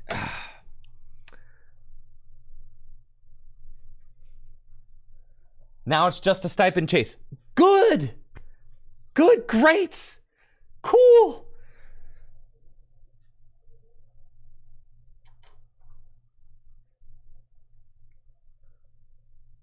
Man, I'm like speechless. I'm so excited. I'm so thrilled. Oh, it's such like a, yeah. It was such a feel bad about the game that existed because it was just people just paying their way. Like, okay, my kind of case in point is that Piper Lapine didn't finish in the top 16 last year and she won 2 regionals. because she couldn't afford to travel to all 4 international championships, where players that did travel to all 4 international championships but didn't have finishes nearly as good as Piper finished in the top 16, right? The system was just a pay-to-win system. It was a pay-to-win, not just with your money, but also with your free time. It was like the players with the least amount of obligations and the most amount of money and free time were going to be able to pay their way. You know, so long as they had adequate finishes, we're going to be able to pay their way to a top 16.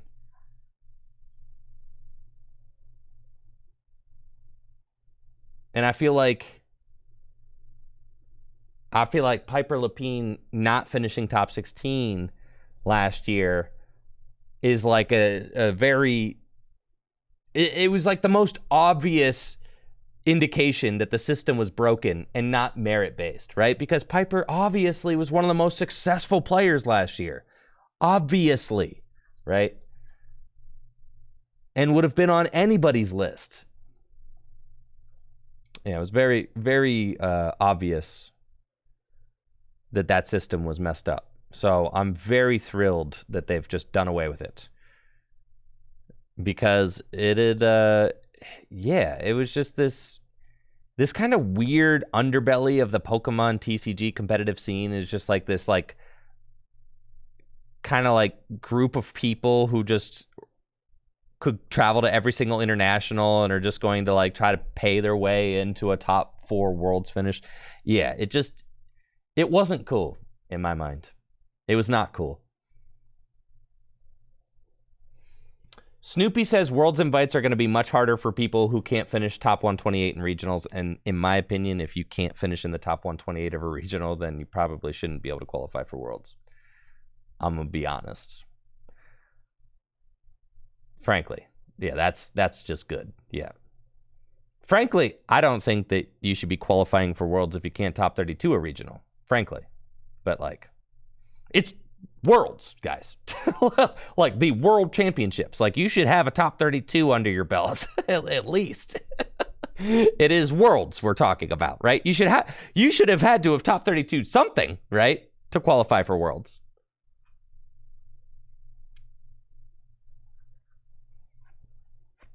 You should be the best in the world, right? Yes.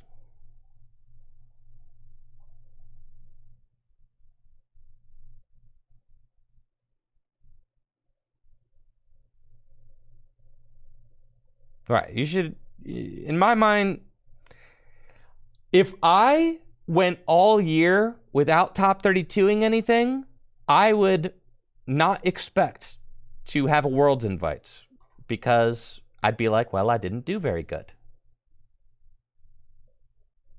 Right? I didn't have any very good finishes. Of course I didn't qualify for Worlds. I didn't do very good. I understand everybody's idea of good is different. However, you shouldn't have it in your mind like I deserve a world championship invite if you're not top 32ing things.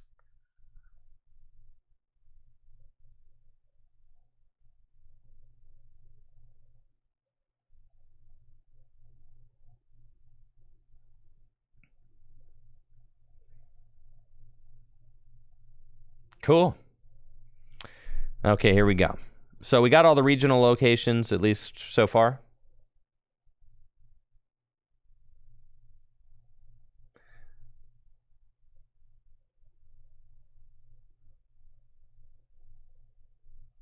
Pittsburgh, Peoria, Sacramento, Toronto.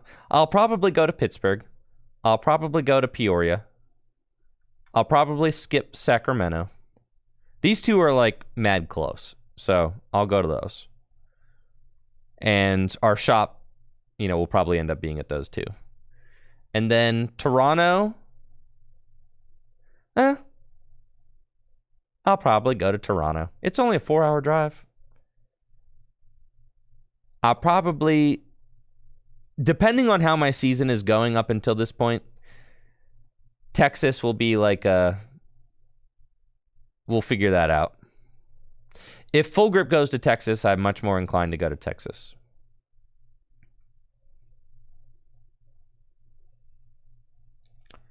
Portland, I'll probably skip this year because I went last year. Charlotte, I'll probably go to. Knoxville and Charlotte are pretty close. I'll probably go to Knoxville. I'll probably skip Vancouver because I went to Vancouver last year. I'll probably skip Orlando because it's stinky Florida. I'll probably go to Indy, and that'll probably be it. I'm probably not going to go to too many of like the flying ones this year.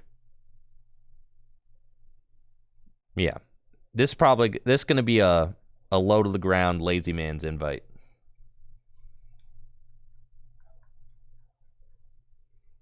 That's probably what I'm going for.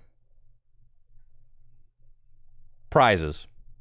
I love rewards.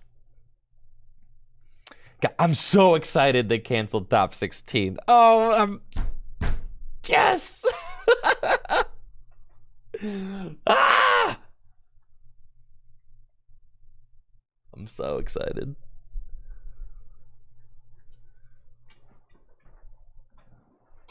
People shouldn't be able to pay their way. People shouldn't be able to pay their way. Even people who chase top 16 outwardly didn't love the system. Even people who chased it, like, they deserve respect for their grinding, but I think even the people who were chasing it didn't, like, love it. For the most part, I think they thought it was ridiculous.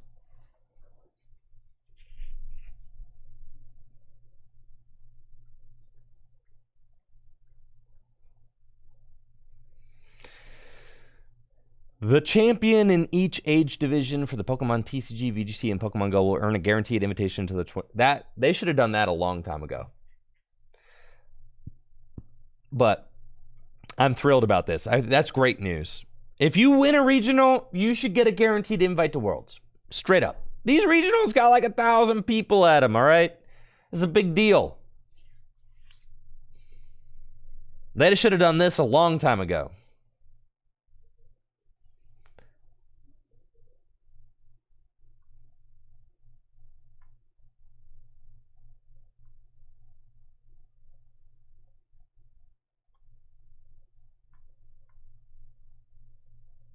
Okay.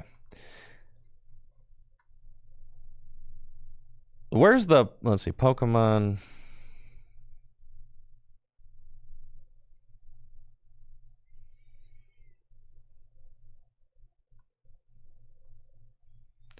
Where is there any other updated news that I need to read about? Is there anything else?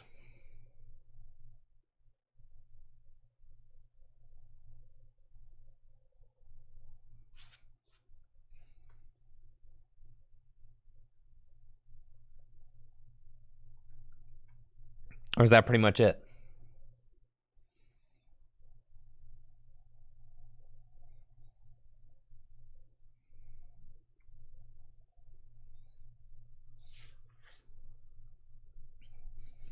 Well, great news. Time to get hustling, y'all.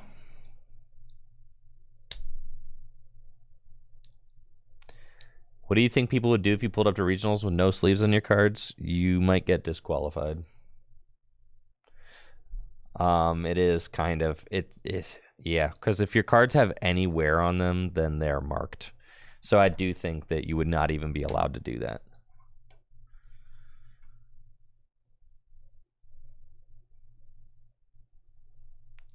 Ohio Adventure Week is happening in Go right now. Fossil shiny potentials. Yeah, are there even any good fossil Pokemon?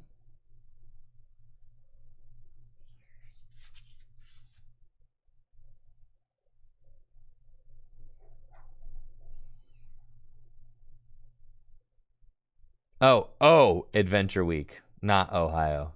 Oh, I got it. I was like, dang, Ohio Adventure Week? Okay.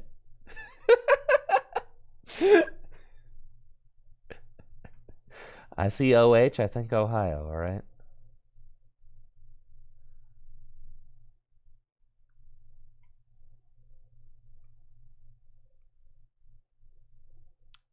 That's wild. I actually live in Ohio. That's right.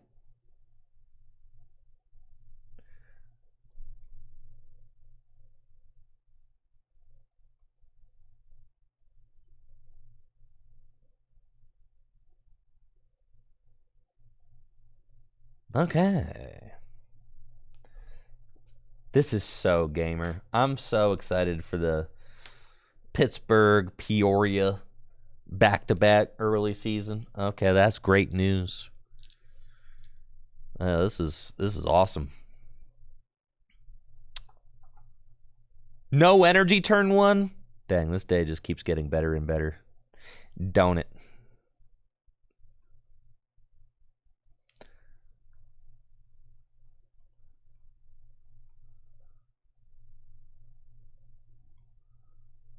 Thank you, Jonesy, for the Prime sub.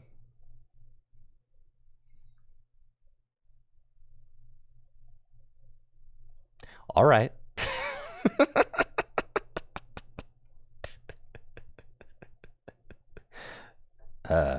Okay. Sure.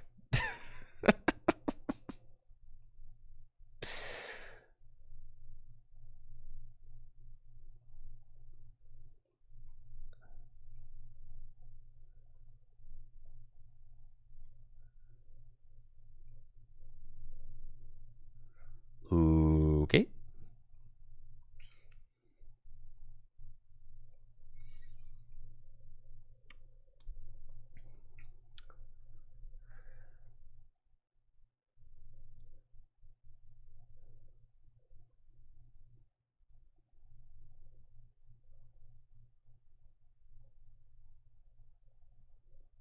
Yeah, I'm playing Thornton because it's broken.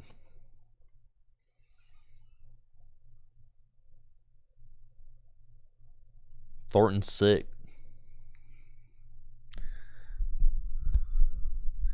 Wait, Lance, is your wedding during one of the regional championships?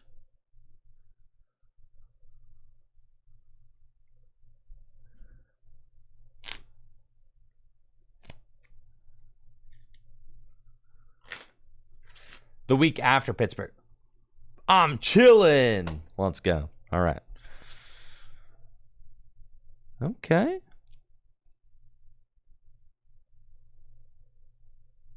Let's go. Sure, I'll do that. They have one card in hand. I really do not want to play the Ziono. They have their Starbirth, though, which they have not used yet. So I guess I can just play Iono. But, well, let's draw 2.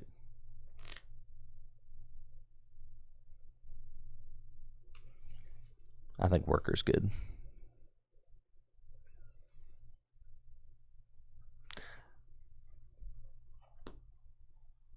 The way I feel about the World's Invite, 600 I think is a really good threshold, and people who don't have time to commit to the grind always have a chance to qualify if they win a regional. I think it's totally fine.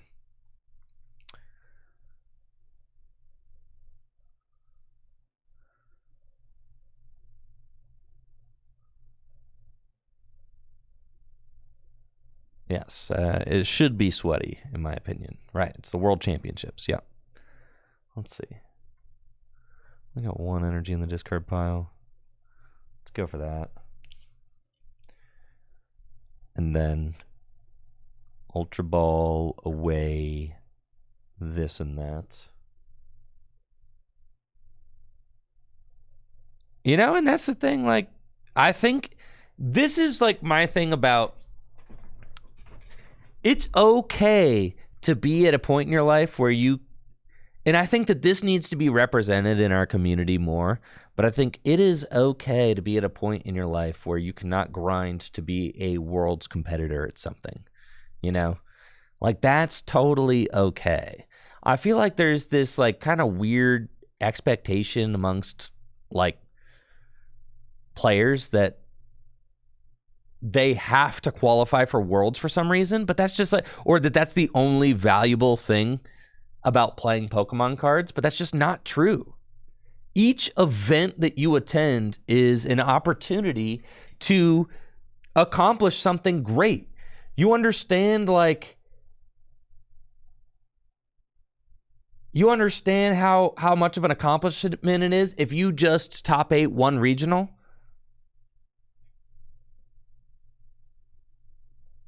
You know, that's huge. If you just like go to a regional in top 8, that's a huge accomplishment. You will have played on stream. You're going to have a professional production made with you all over it, right? Going to league, things like that should be like rewarding experiences.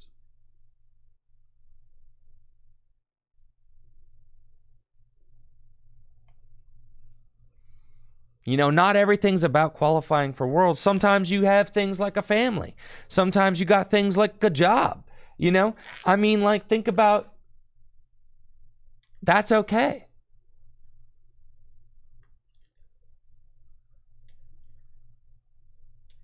And that's okay. I think that needs to become like a more... It's like how you're in high school and everybody tells you you need to go to college. It's not true. Not everybody needs to go to college, okay?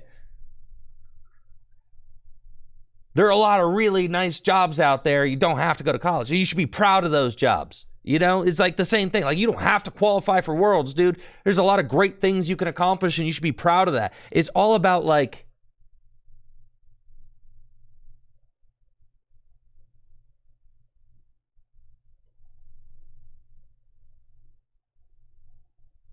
it's all about perception, really. And I think that we just need to work on that perception in the community, within the community.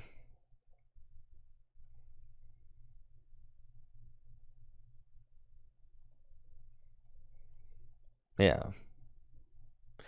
But there's a lot of, like, you know, I mean, there's a lot of pressure from, like, families, guidance counselors, everything. I mean, just like, there was this, I feel like, especially while I was growing up, there was this pressure that, like, you must go to college, you must take on student debt, you have to go to college, or else you're a failure. Like, there was that kind of perception, right? There was that kind of perception for me, definitely growing up. I did not have a choice. I had to go.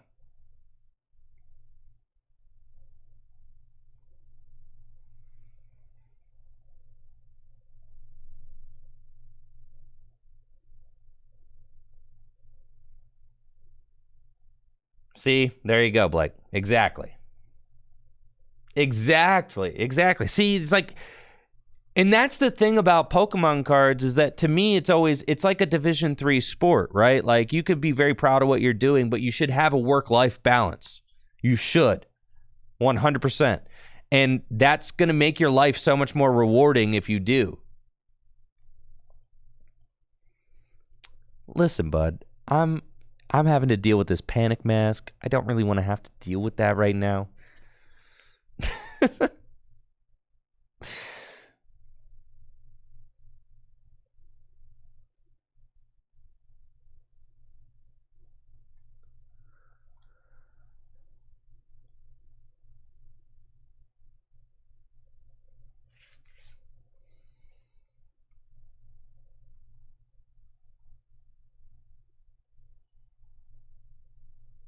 Seven will do it. So if I accelerate 3, have I already attached one? No. Right. 4, 5, 6, 7. 7 times 3 is 21. That's fine.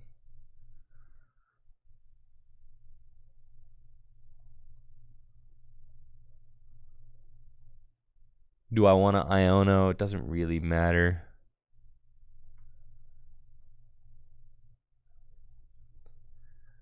I guess I probably do want to Iono to...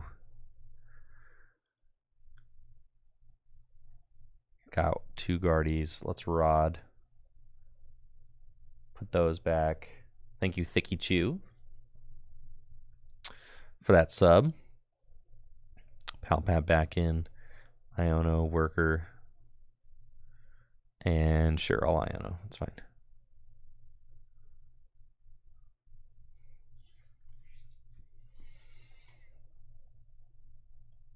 Sweet. Level Ball.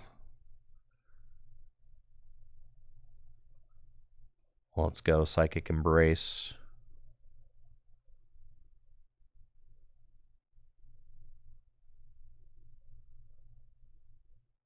Do Worlds Invite come with lodging, or no? You have to win a stipend, right? To get any of that. No, you just I'm short. I needed 8. Oh, this is terrible news. I did my math wrong. I thought I had it. I was like, oh yeah, 21 plus 60, 280. Easy.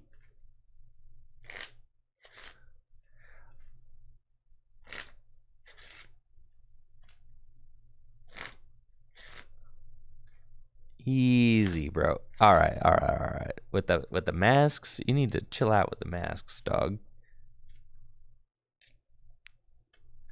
All right, I'm not paying nearly close enough attention to beat this deck. Oh, and you got the Radiance Arena? Brother, please. I didn't even know you played Path. I'm discarding my stadiums out here like a buffoon.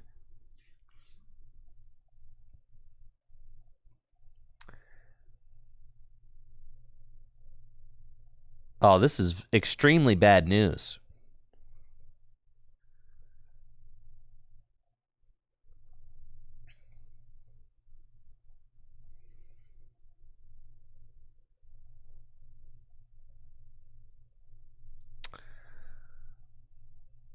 Okay. It's fine, never punished.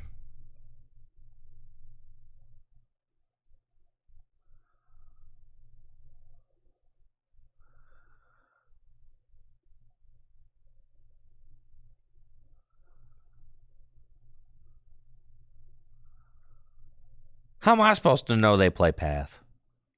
Mysterious Tale.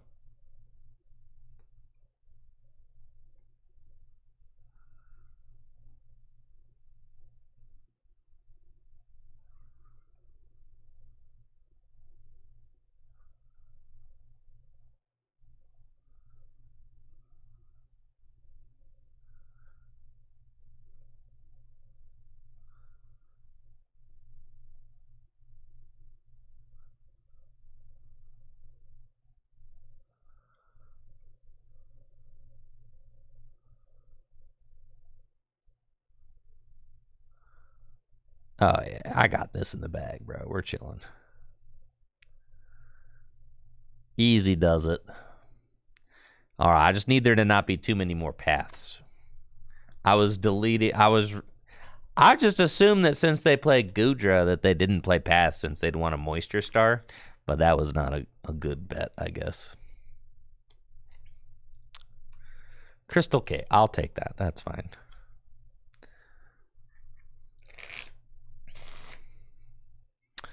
Oh, well, now you've made my job easy.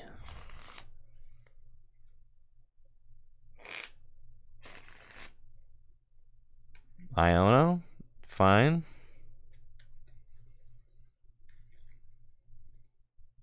Regional wins are auto invite. Yeah. Okay. If I get reversal number 2, this thing is bodied.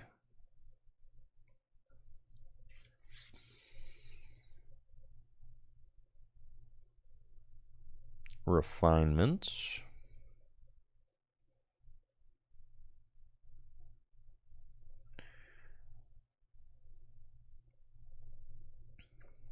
I think. Yeah, we just refinement this. 9 cards left. Yo, the Thornton. Holy smokes. Yeah, we got this too. Shining Arcana. You guys are about to see the wrath of Thornton. I don't think you understand fully. Oh, I don't have a dude in my discard pile, huh? I've got Cresselia, I've got Zacian. That's fine. Okay, so we go.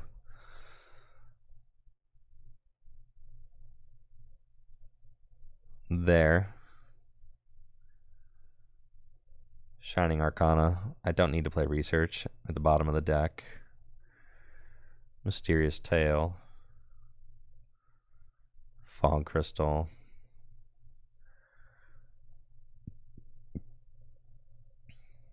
Okay.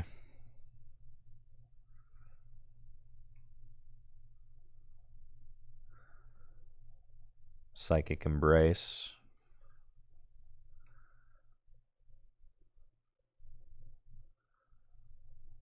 So 3, 3, 6, 9, 12, 15, 18, 21, 21, 24, 27. I think I need to do 3.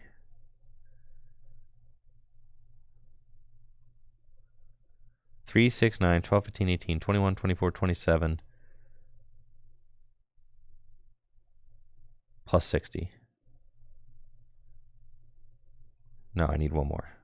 Okay. Uno más. Okay. Retreat. I do wish I had a way to discard that Ralts, but I do not. It's Fog Crystal. It's 2 boss and a worker. That's fine.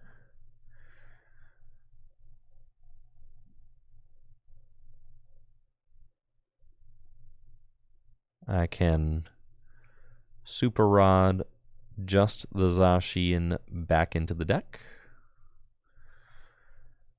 Bench Ralts.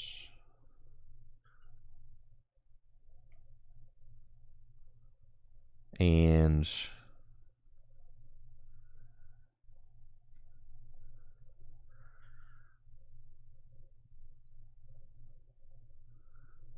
I should put the Curlia back in with the Rod too, but that's fine. Okay. Brainwave for 280.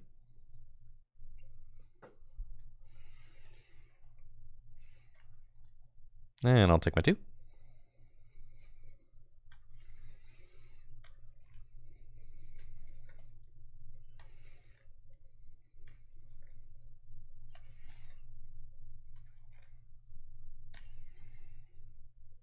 And this is why Gardevoir is just broken, dude.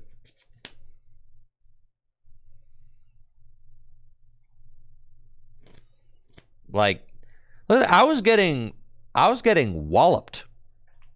I even miscalculated an attack. It just doesn't matter.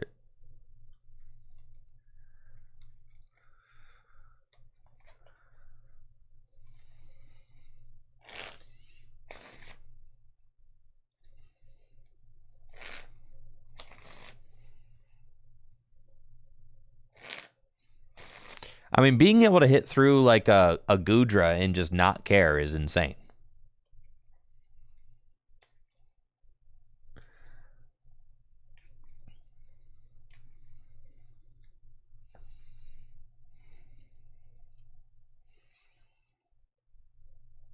And that is GG's.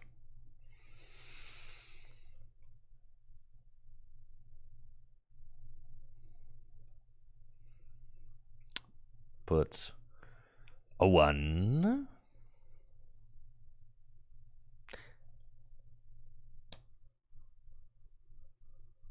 I love this game. I love game. I love this game. This game is so good.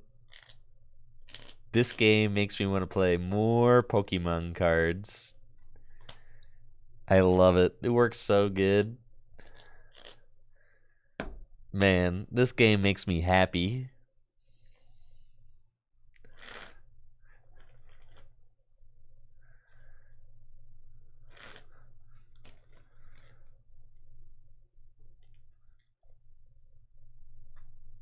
They conceded during Psychic Embrace. Basically, checkmate.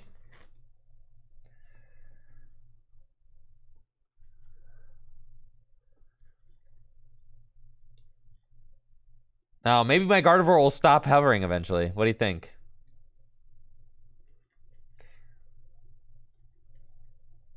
I still get the win?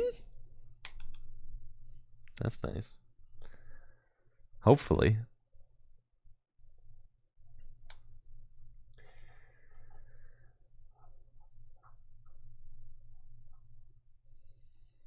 All right, there's maintenance tomorrow. What should we do tomorrow?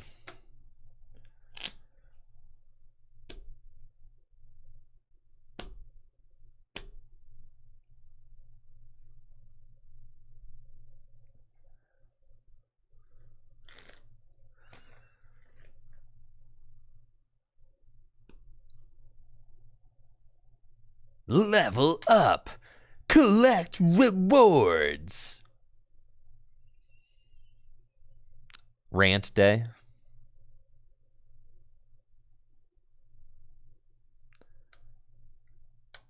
I'll receive my rewards.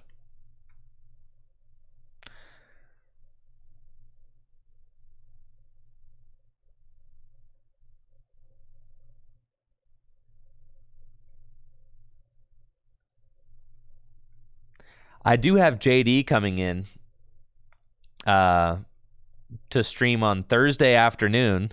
Wait. Just collect all, bro.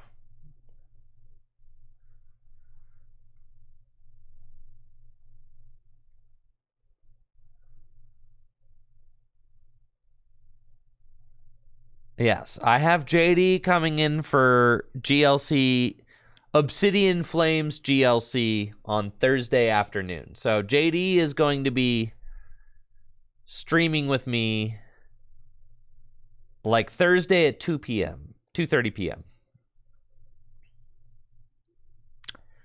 So that's going to be fun. So that's happening on Thursday. So an afternoon stream on Thursday.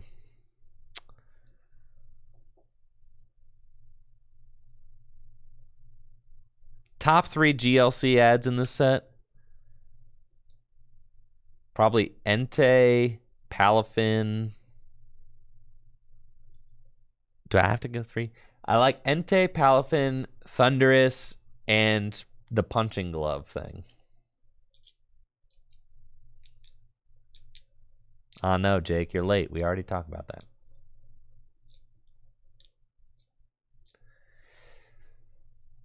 We've been talked about it.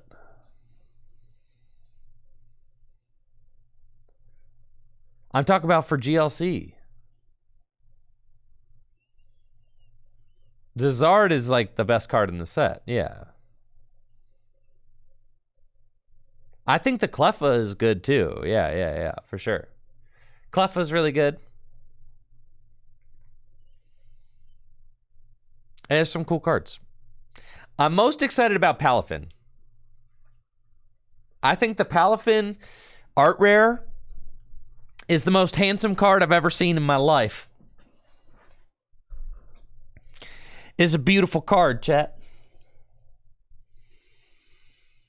He's just the king of dolphins.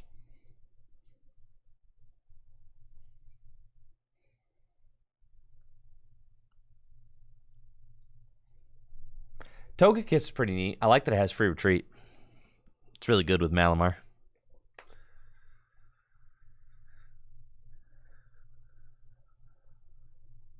I think Thundurus is good. 2 for 140 is insane.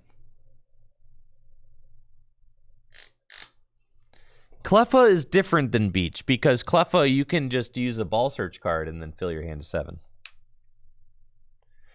I feel like, I mean, that's the thing about Gym Leader Challenges, like you're getting to a point where there are so many good cards that you just are you're like kind of building different decks. Like my Palafin water deck is going to be a different deck, right, than other water lists. I'm just going to try and build the list to like really accommodate for Palafin's strengths.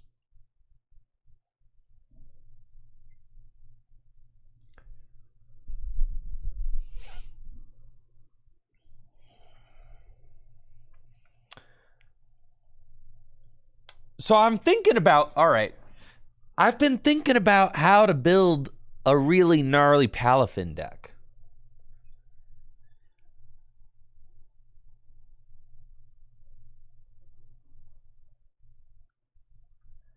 And I'm thinking like,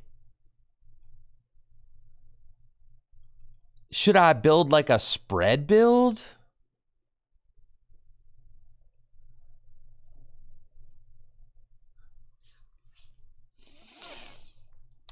I'm kind of thinking about, I think Cramorant is cheese. I'll put that down. I was thinking about Cramorant quite a bit.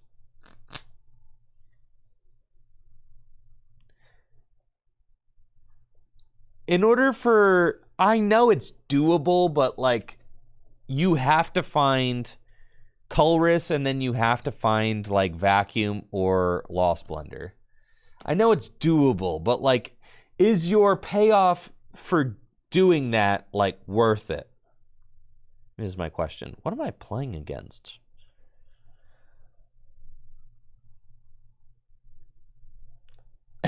Shubhan says I'm getting smoked this game. Whoa, whoa, whoa. What? Come on. Have some faith.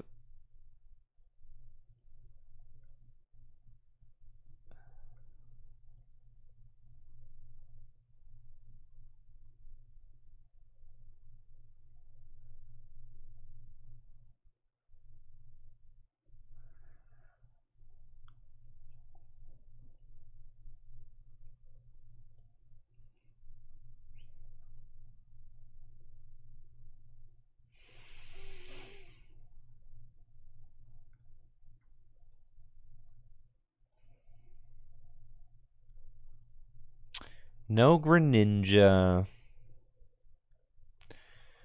Do have Mew.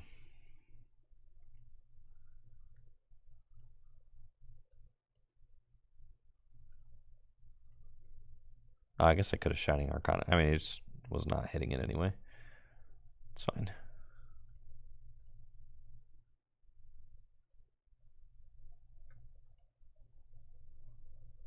I agree. I think I was thinking about a water GLC deck that uses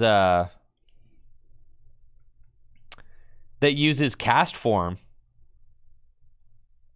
Rainy Day cast form, you got to get 8 stadiums in the discard pile. Rainy Day cast form has free retreat and does 120 damage with Articuno. That's 130 for free. Because I was looking at like the free attackers, right? So you could get the 8 stadiums into the discard pile, and then you could play Battle Compressor to put 3 away, and then you could also play the Melodic that gets a card back from the discard pile when you evolve it. I've been looking at that Melodic quite a bit.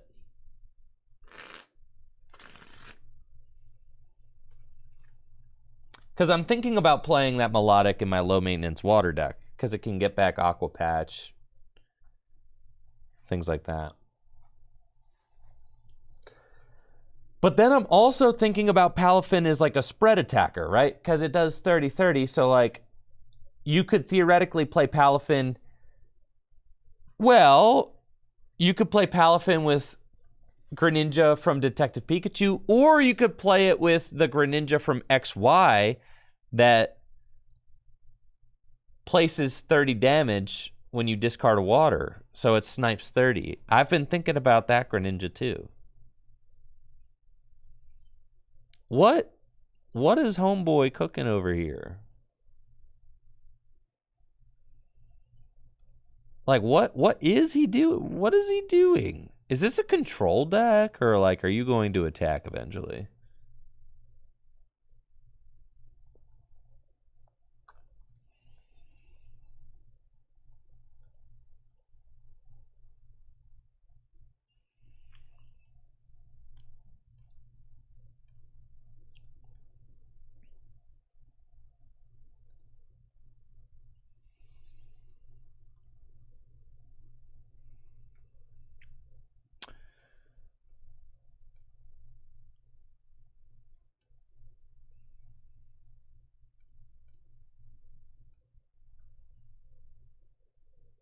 I think that they intend to attack.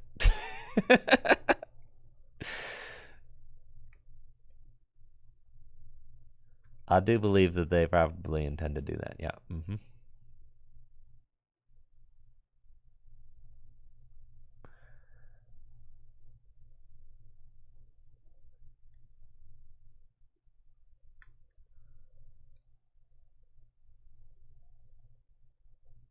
How many energy do I got? 5? That's fine.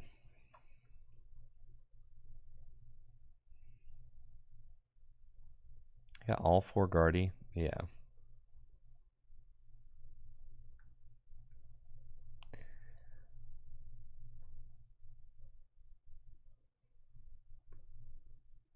Okay.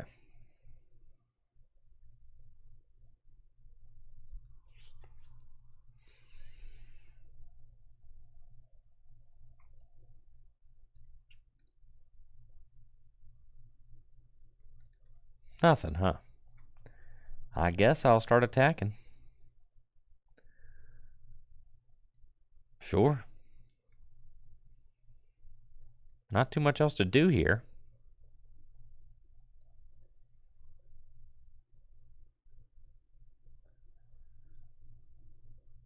So, I guess we'll go in.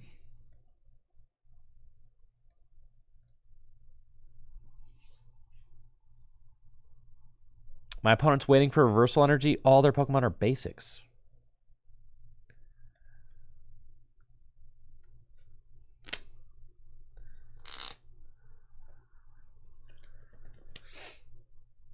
So I was thinking about my Palafin Gym Leader Challenge deck.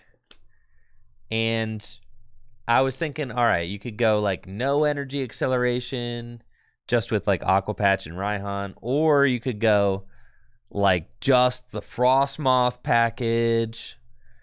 I was thinking about doing just Frostmoth. Like Frostmoth with, dang, look at my rewards. With Aqua Patch and Raihan is kind of what I was thinking. I think having some option to like accelerate 2 energy into play at a time is probably good. I feel like you play both. You play the patch and you play the moth.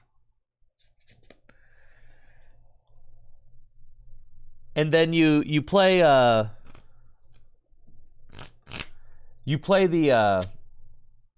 Rain Dance or the Rainy Day cast form for free retreat, which goes really well with Moth, right? And it goes really well with Palafin because you can like play switch and then just go into the free retreater, right? And in a pinch, it could do 120 damage if you want to put 3 energy on it. I mean, it can.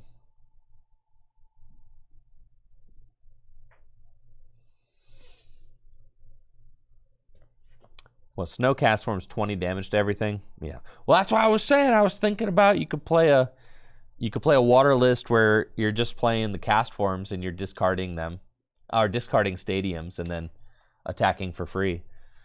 You have 2 different cast forms to choose from.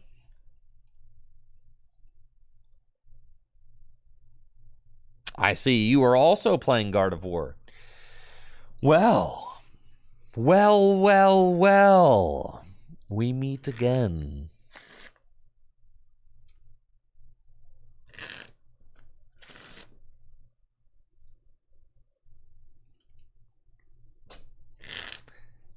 An Archie's deck? Yeah, Baba. What's even worth Archieing into play? Why is Archie's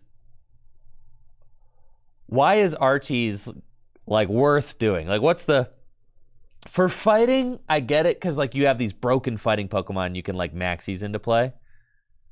But what's like for water, what's the point? Other than the fact that it's extremely cool. Thank you, Janksy, for the Prime sub and the 40 months.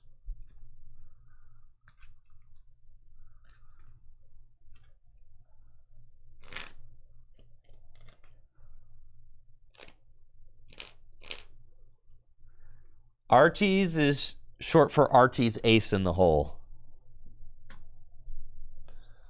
Quack, quack, quack, quack, quack, quack. I probably could have workered first, but that's fine. Whatever. I'm not going to Iona them. Yeah, I probably should have workered first. Yeah, except I decided to be bad.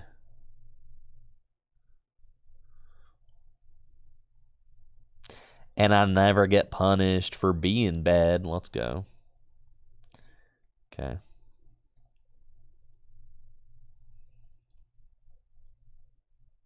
Go here. I do think I prized my Radiant Greninja.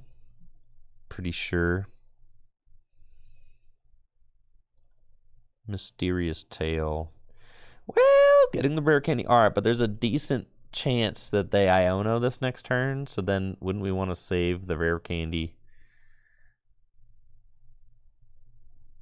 You know, like in there. Looks like I did prize the Radiant Greninja. That's fine. So then easy pick. We're gonna commit to the Cresselia down.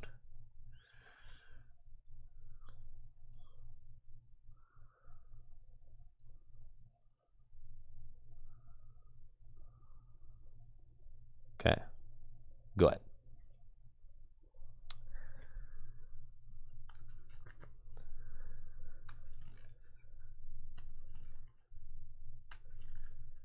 You can play Eevee in Gym Leader Challenge, just in your colorless deck. Yeah, Eevee is totally legal for play. For sure. In your colorless deck.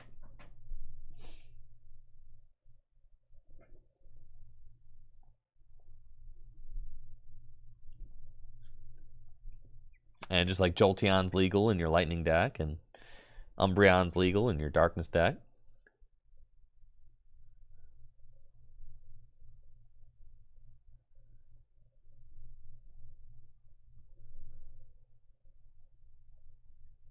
Yeah, we talked about the world's requirements already. I love all of the changes that they made. I think they're doing a great job.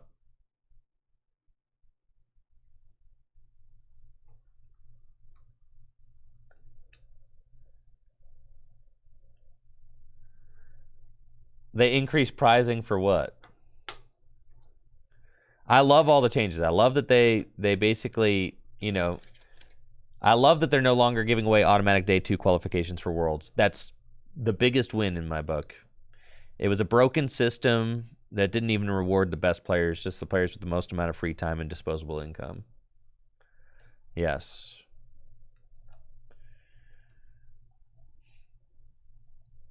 And my case in point is that Piper Lapine won 2 regionals last year and still didn't finish in top 16 for the year because she couldn't go to all 4 international championships, which I think is absurd. Because the international championships are weighted so heavily, right? So it just basically just gave the people who are willing to, who have the most amount of free time to grind the most, and the most amount of cash to do the most amount of grinding, basically just rewarded those people as they were able to consistently stay on top without necessarily needing to like win regionals. Yeah, it was just pay to win. Yeah. I think, yeah, Hedrick almost missed top 16 too. Yep.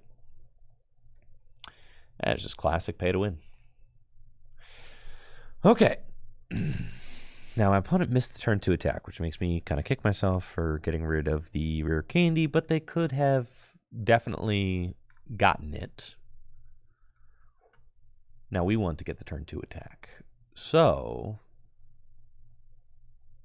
I do not have either piece, so I am going to go double Kirlia and then Iono. 2 energy in the discard pile, that's fine. So we'll have 3, and then Iono.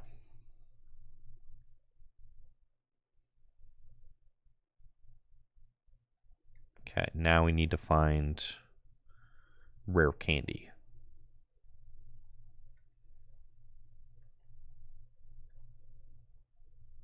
Easy. See? Just like that.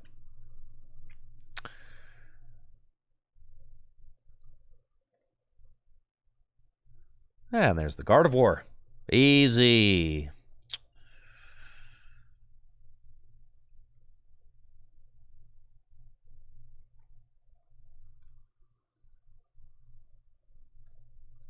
Another one.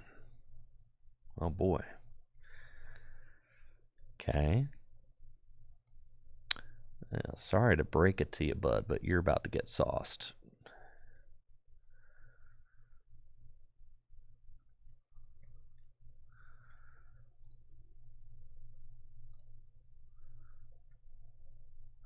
I'm saucing.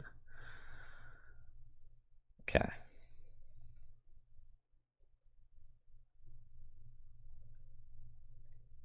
Cool. And then I go here, and then I go here, and then I go here, and I do a 1, a 2, a 3,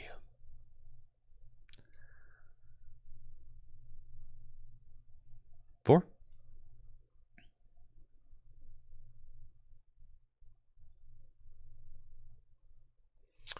And Moonglow reverse. Pop.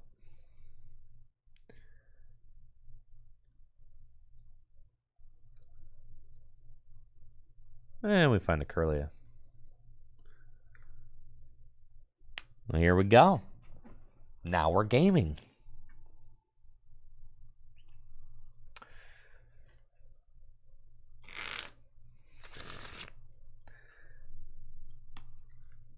Big gaming vibes.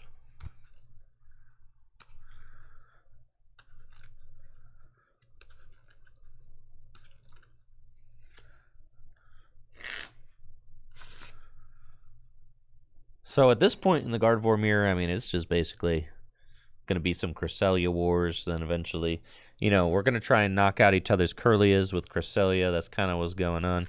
And then it's going to come down to Ionos and resources at the end of the game while players try to knock out each other's Gardevoir EXs without a lot of draw power. That's basically what's happening.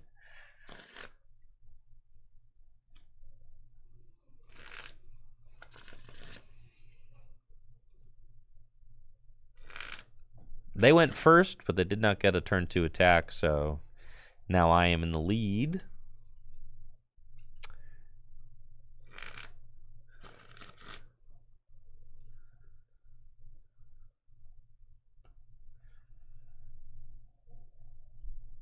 They got Gardevoir. They got access to reversal energy. They've already used Iono this turn though, so they won't have to. They won't be able to gust. I mean, that's the thing. Is Gardevoir EX is kind of hard to reach for.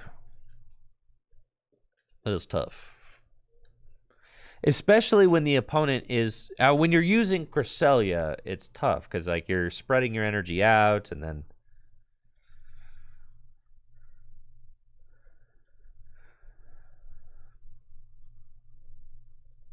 they do need to find a Gardevoir EX or else they lose. So that's yeah, there it is. Okay.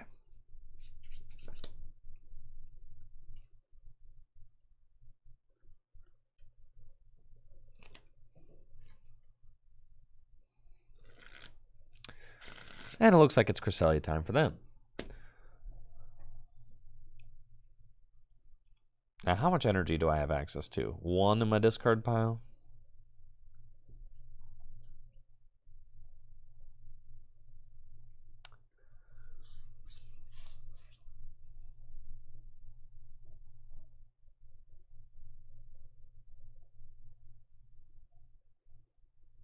And we'll see if they hit my Curlia with the energy or the one without. I'm going the one without.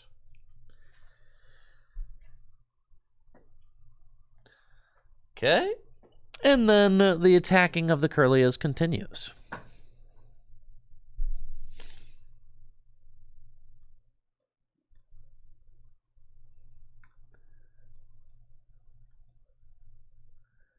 This is where Thornton is insane if I can find it. Right here. If I find Thornton right now, it is so good.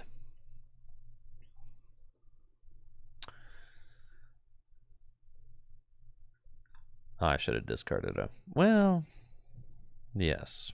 I should have discarded an energy. That's fine.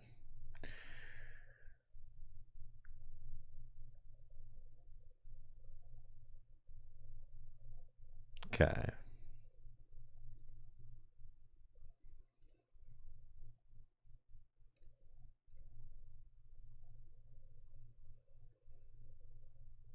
Got boss.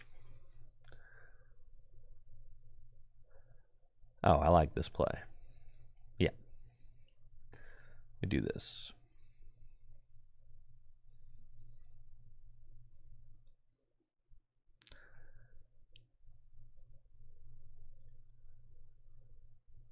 Take that. Oh, Thornton is not in the deck right now. It is prized. Okay. It's fine. And Lunar Blast.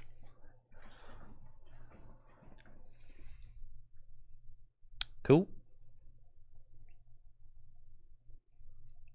Another Psychic off the draws. Good. That was quite good. One boss down. Couple rare candy. Would like to find a rod.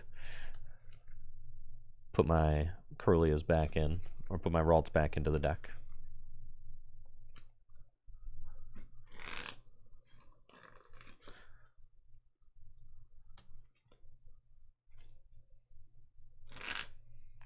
So now we've limited their draw because they only have Shining Arcana on board. And that's basically what you're trying to... The whole Gardevoir matchup is like you're trying to just like knock each other's kneecaps out. That's the whole... That's the whole thing. Yeah, that's awesome, Reverend General. Good stuff.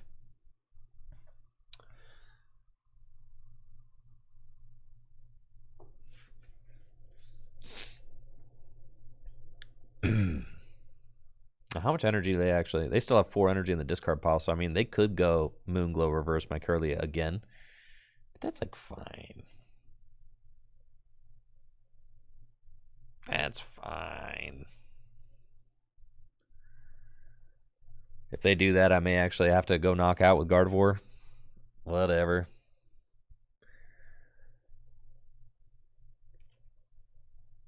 I do need to find a ordinary rod because I'll have to put my Ralts back into the deck.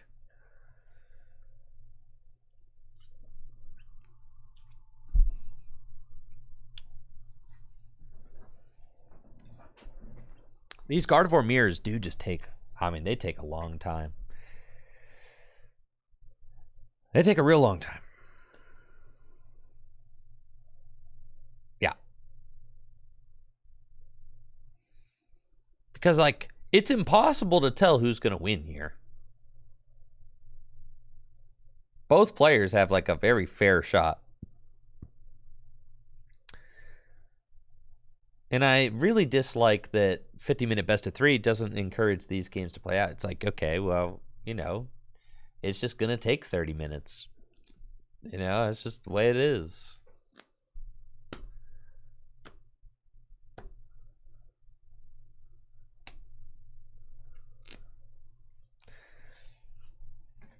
I feel like it's better for them to Cresselia back there, Zeo. Even if they go up with Gardevoir EX, I can still just recover the Cresselia and do it again.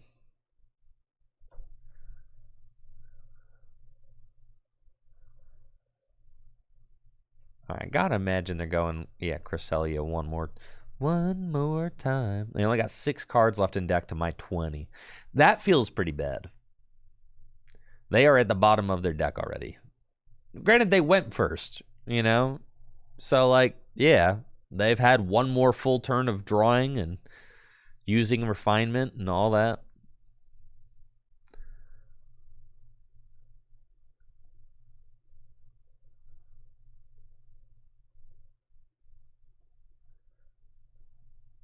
Okay, so they're going to do that again.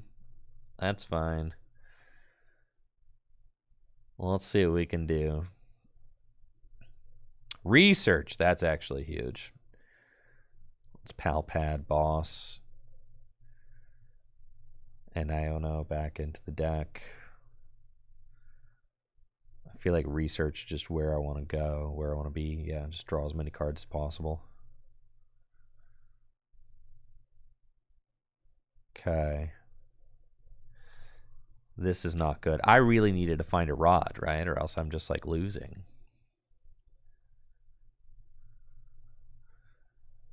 So the fact that I found none is really bad.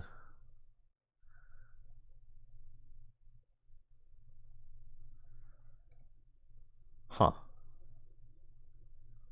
Yeah, that's not good.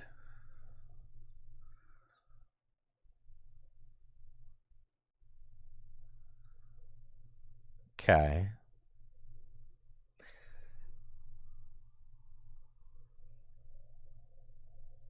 Let's go.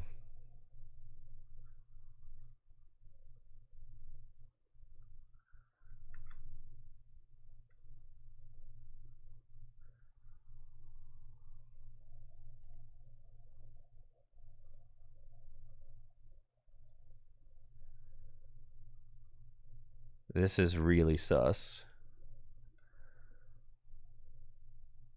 That's fine.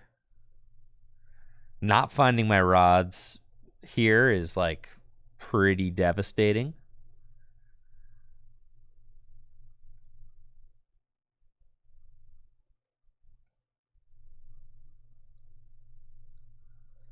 I'm going to put that out just in hope that it stays. You know, if my opponent Ionos me and I find a rod, there's one. Okay, well, there's a reason. I prized Thornton and Rod, so that's quite bad.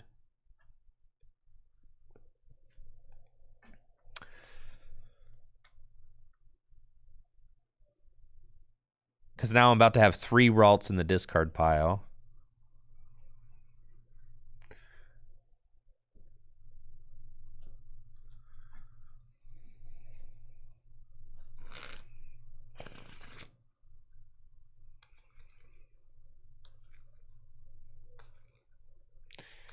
The question is, are they going to go like boss knock out my Gardevoir EX this turn, right?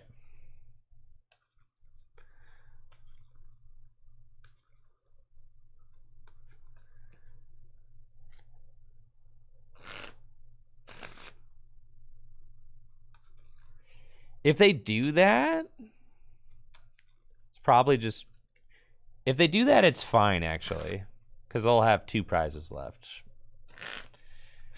So I'm actually still in a fine spot. Because then I could take the knockout with Cresselia. And Iono them.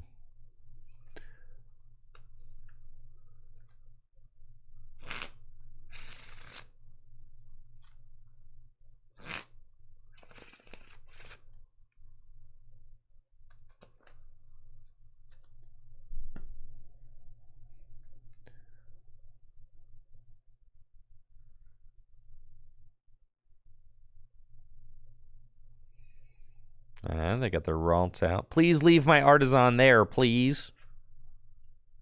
Please.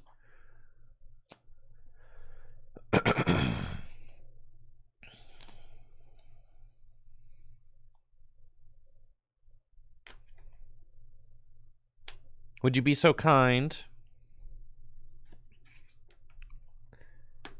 as to leave my Artisan for me? I would like to get some use out of it. You've only got 4 cards left in your deck. You've got your whole deck in your hands. What are you doing here? Reversal's in the discard pile. You've only got 3 entered, two basic psychic in the discard pile.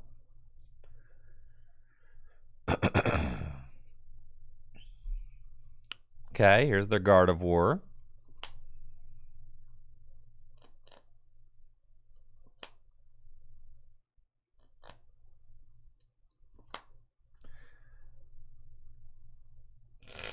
I think prizing Rod and Thornton and not being able to find my other Rod is just... could be game losing, since I've not been able to stream my Curlias and my opponent has. They are just in a better position to be able to take over this game with like Iono plays because their draw is better. But that's fine.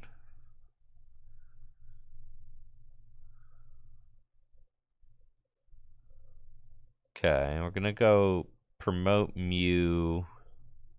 Okay, good. I get to keep my Artisan. Wonderful. And I'm gonna need to get some dudes into play, like now.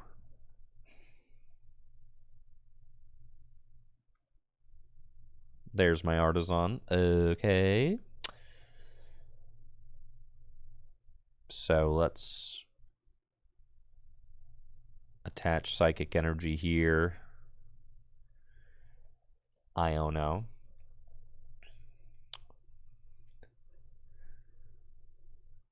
beautiful.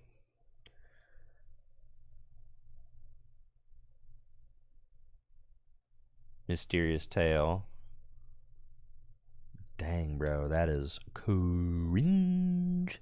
Okay. Super Rod. Ralts. Zacian. Holy smokes, this stinks.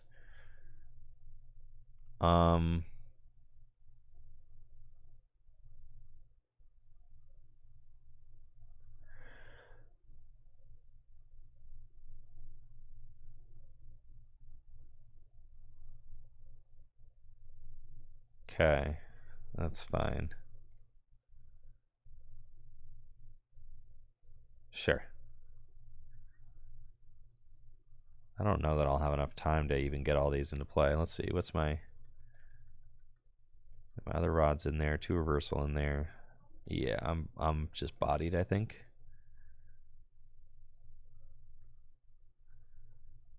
Okay, Psychic Embrace. Yeah, this is, I'm telling you, missing my recovery cards is losing this game for sure. Like, I went second, and it's like, and I was having a good start, but then missing the recovery cards in the mid game is just like, that is kind of like a no-go, right?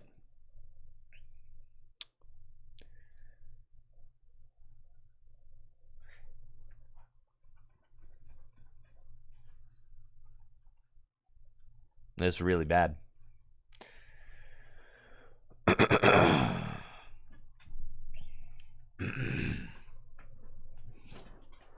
prized Thornton.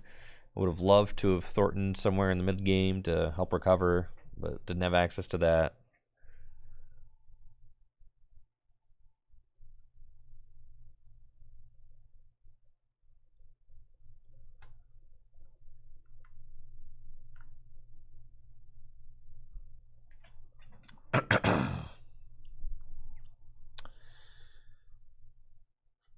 They got Ultra Ball.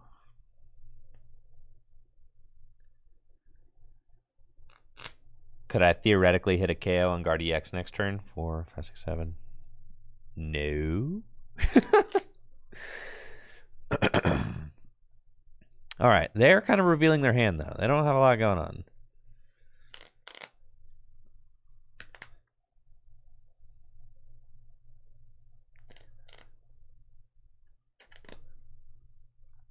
It's possible. It is possible. Like, is it? I mean, maybe. They're drawing out their entire deck.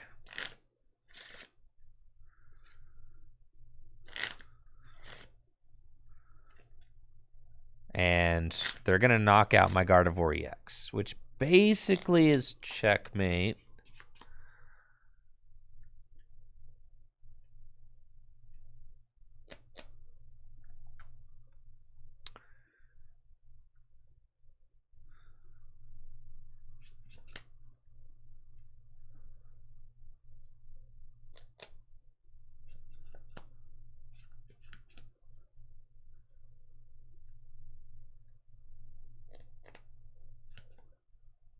I need to find boss.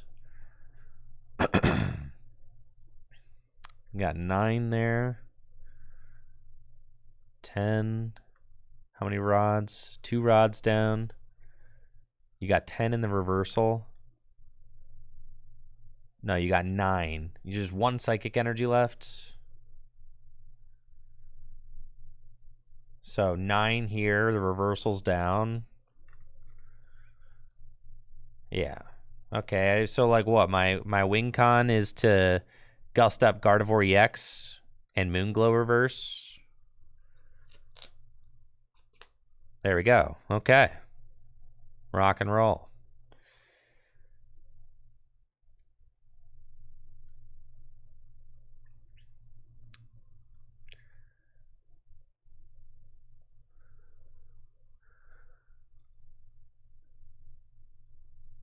And say like, you do not have the energy needed.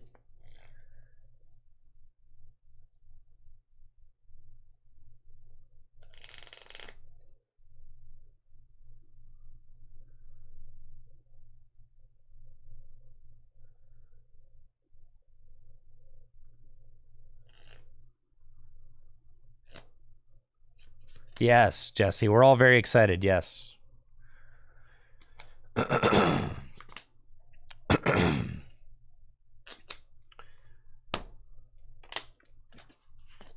GG's, mate. You lose.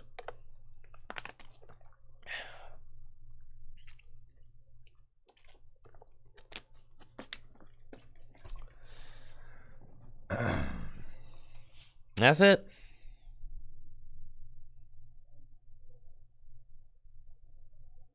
That's your last energy. No! No! All right, they have it.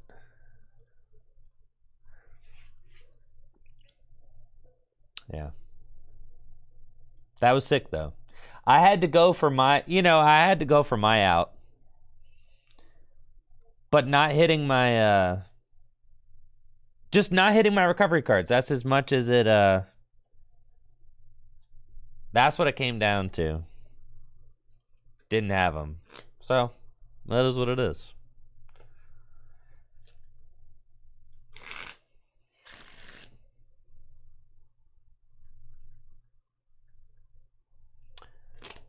And I knew they had one energy left, so I couldn't gust the Greninja.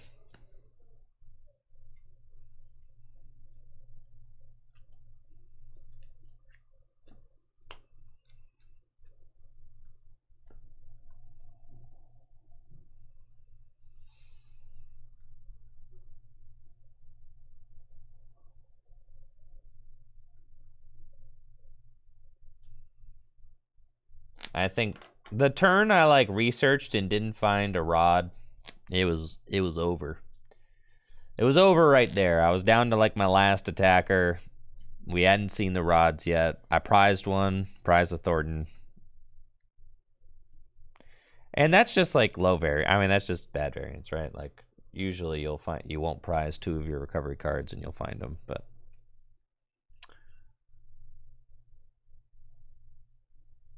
is all good.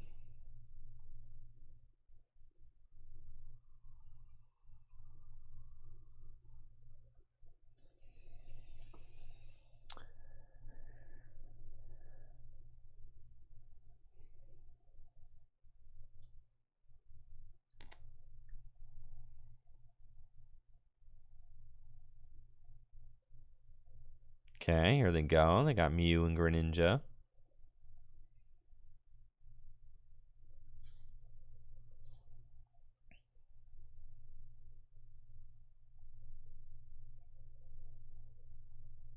Ultra Ball.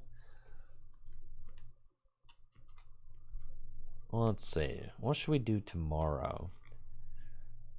Guess tomorrow I could work on editing because live's going to be down. I got JD coming in for tabletop on Thursday.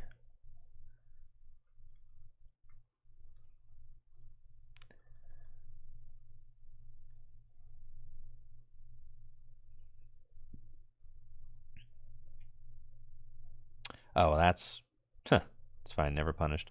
I was me using concealed cards when I got the Mew, and then realizing that I might not find an energy to retreat into it. It's cool, bro. It's cool. Gotta risk it.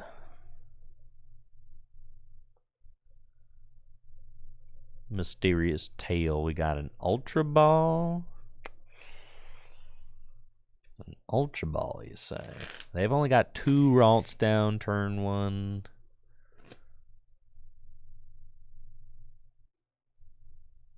So do I. Yeah, I feel like I take the Ultra Ball and we hang on to it. Pass.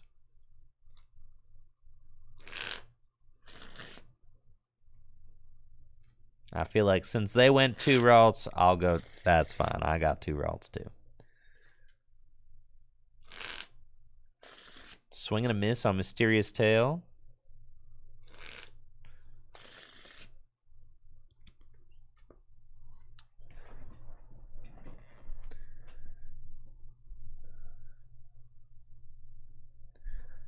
Okay. 2 energy I got 2 energy in the discard pile. They got 2 energy in the discard pile. We're getting Iono'd.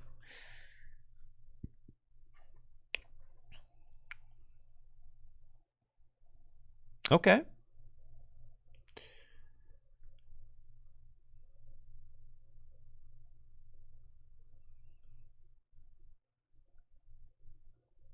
Got Cresselia. Thank you, J Strike, for that gifted sub. First gift to the channel. Appreciate you, J Strike. First gift of the week also. Well, let's go. Thank you.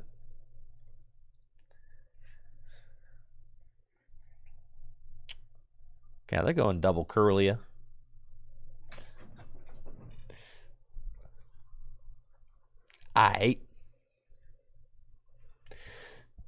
Nah. Regional winners are automatically qualified for Worlds this year. Their refinement to discard Aralts. That's fascinating. Because they have another one. Okay.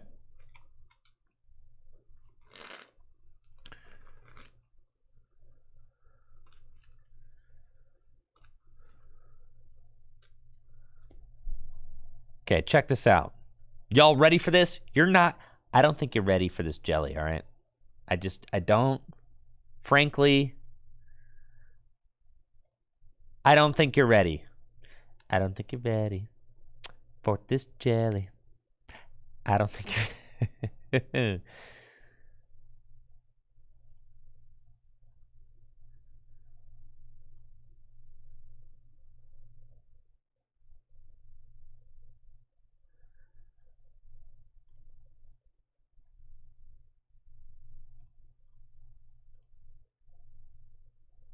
Oh, baby, yeah. That is sick. Okay.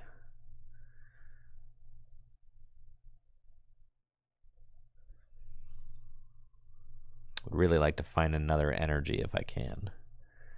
So let's go.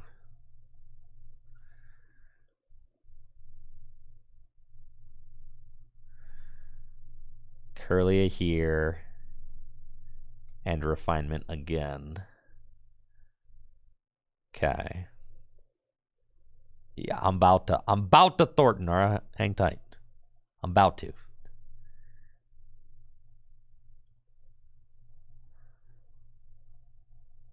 Okay. I think we're going to get rid of the level ball. Really would have liked to have found a...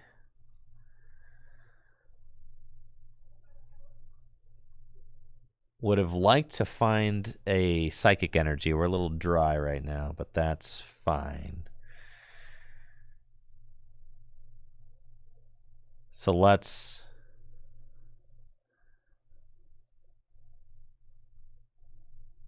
Yes. Thornton the active. Ultra Ball. Away these. Gardevoir. Rare Candy into Gardevoir. Psychic Embrace. I've only seen 2, but it's chill. Still taking a knockout, so that's fine. Not on the card I want to, but tight. Retreat. Cresselia. Psychic Embrace. And Psychic Embrace. Cool. And now we've got a much stronger board. See, so you see what Thornton allowed, bro? You understand? Like, I started this game with 2 Curlia, or 2 Ralts. And this is turn 2. With a 2 Ralts board. Like, that's kind of nuts.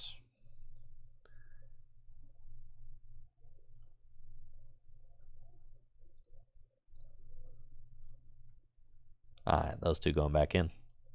Moon Glow reverse. Boom.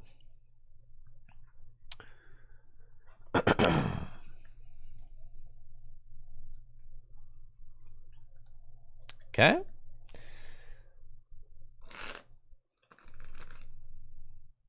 Solid board.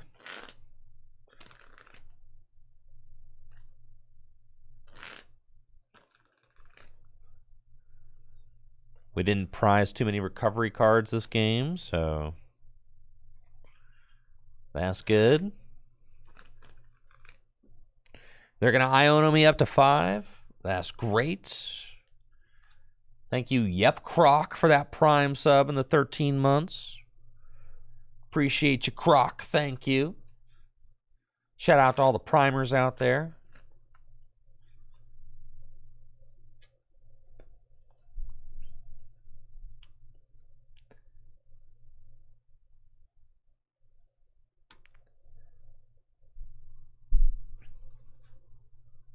And the Gardevoir mirror matches are really interesting. I wish that you didn't have to play them in 50-minute best of 3, because it's like there's a significant amount of time that has been. Do I have a pair of cracks? No, absolutely not. No, sorry, absolutely not. Heinous shoes, if you can even call them that. No, absolutely not. Heinous shoes. I'm happy for everybody that likes Crocs. Not me.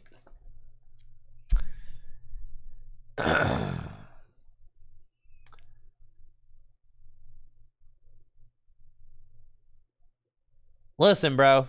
I'm coming from a special ed background. And, like, my connotation with... It's just like, that's like what my kids wear, right? It's like, I'm not going to wear those. That's for my kids, bro. You know? The kids wear the Crocs. I'm not wearing the Crocs. It's a kid's thing. It's for the kids. You know what I'm saying? It's like, nah, I'm not going to come up to school. I'm not going to, like, show up to school wearing the Crocs. That's what the kids that I used to teach wear. You know what I mean? Like, nah, I'm good, bro. It's like I'm not going to take their style, you know?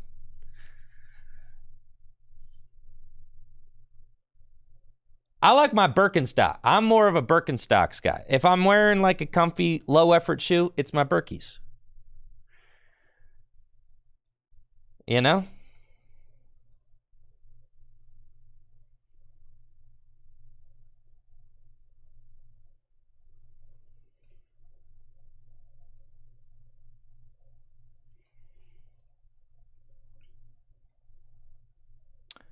Yo, the Thornton again? Brother. Who'd you knock out last turn?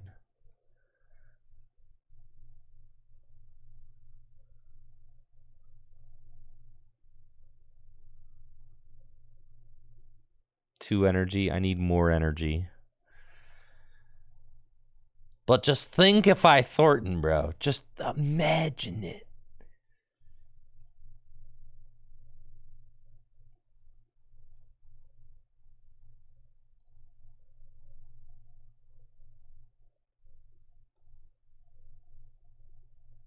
All right, we ain't using Thornton this turn.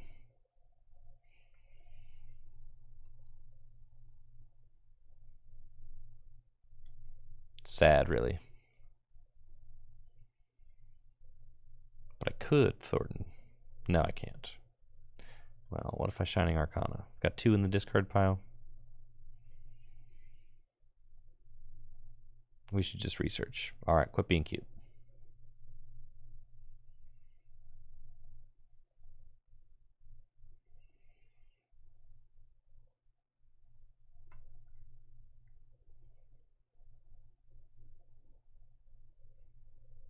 Super Rod Artisan, get the guy back. That's fine. Super Rod.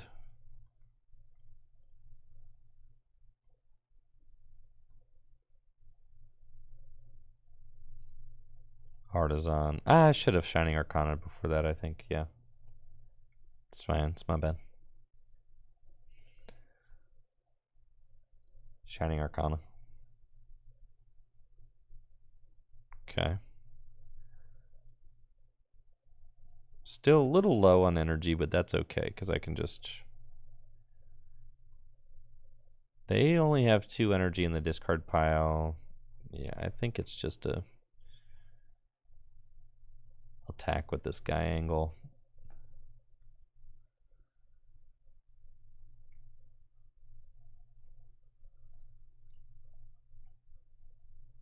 There's no giveaway. There's no giveaway, guys. That's old. There are no more giveaways. Not right now. That was from days ago. I'm not drawing a winner. There's no winner. That's going to make me open though.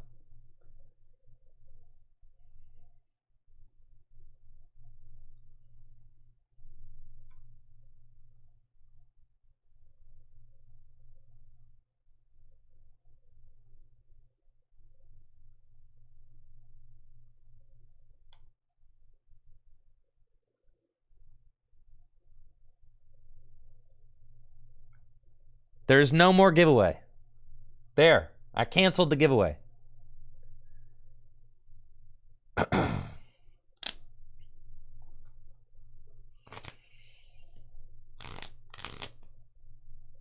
The giveaway is from days ago.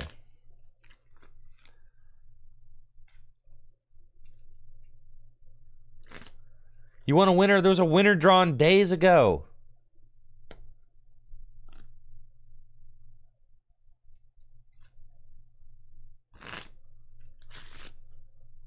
Man.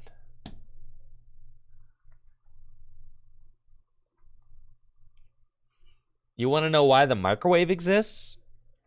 Well, because there used to be a nice microwave noise every time you promote a metal Pokemon.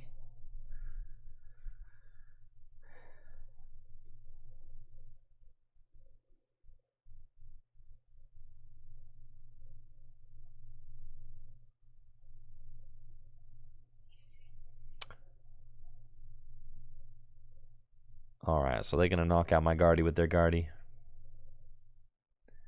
That seems fine.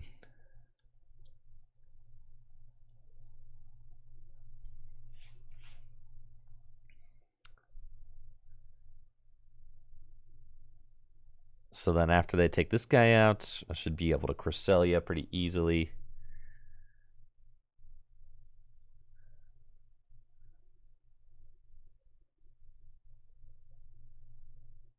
Can knock out their Curlia. I can Iono them.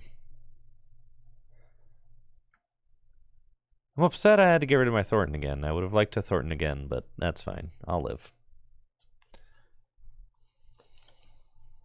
I've got enough draw on board. Are they going to Gust and knock out my Gardevoir EX? It's kind of poggers if they do that. Because then I will Gust and knock out their Gardevoir EX. I guess. But then what if they Gust and knock out my Gardevoir EX again? Alright, so then they've got this. So then I probably just go Iono, knock out the Gardevoir. I think that's probably just better. Yeah.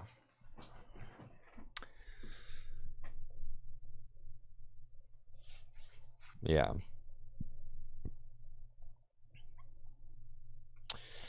And my board state's better. They find their rod. That's really sad.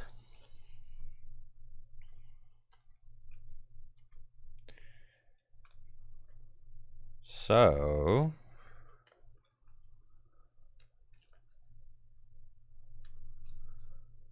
that's fine. We're still going to Iono.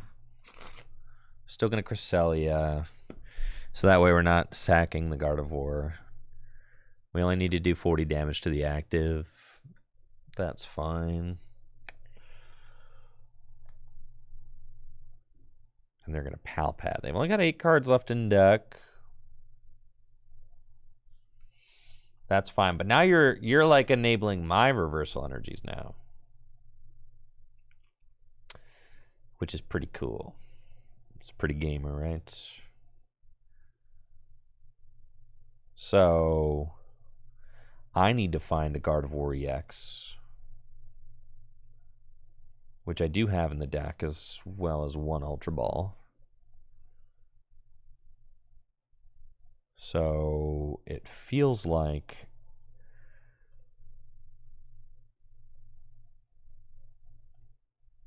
concealed cards. There's my Gardevoir. There goes my hero. Watch him as he goes.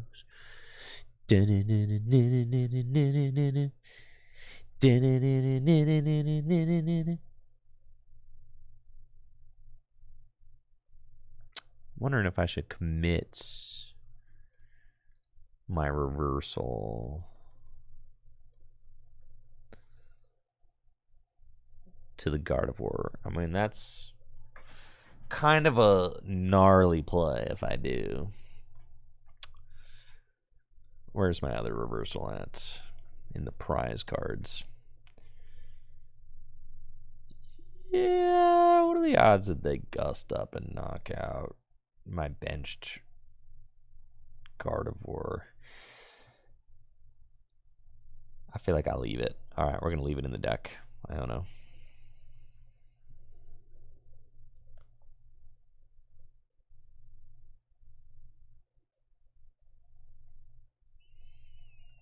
Refinements. There's my rod. Beautiful.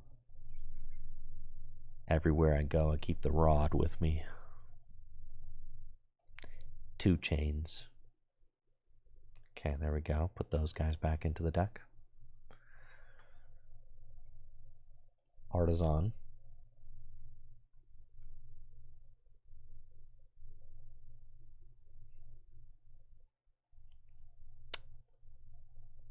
Shining Arcana. Okay. Psychic Embrace. And this is sick because I only got to go 1 on the active. And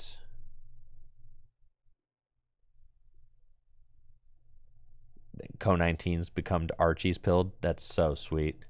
I love that. When Moonglow reverse the active. How do you make this work? Oh, there are people dedicated to the craft.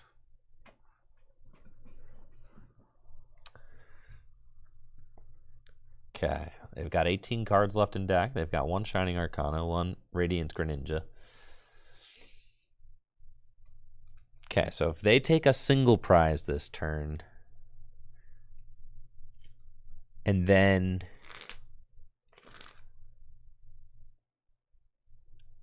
I take out their Gardevoir EX with my Shining Arcana Gardevoir, that's how we win, right?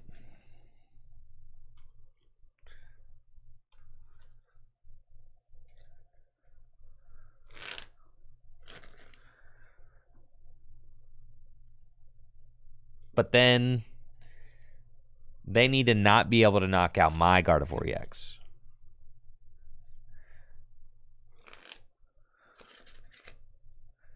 I could do something cheeky like I could collapse my own Gardevoir EX away. That seems kind of sus, though.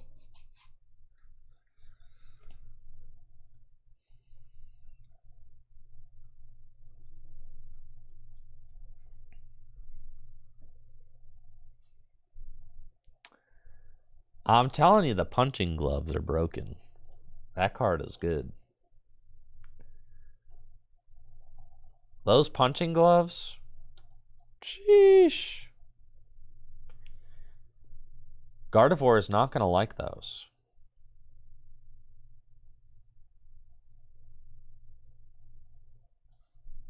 That's like the most anti-Gardevoir tech.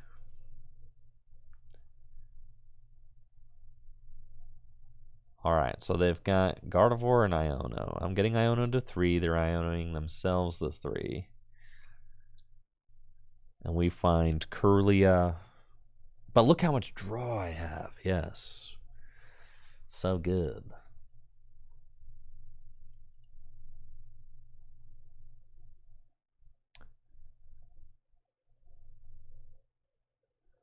So they got another Ralts. They got 2 cards in hand. 13 cards left in deck.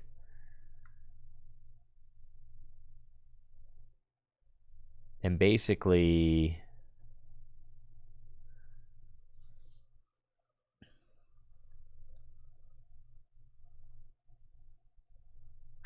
I mean, basically, I can just, it might even be, well, okay, so if you find, I think it's correct for me to knock out, well,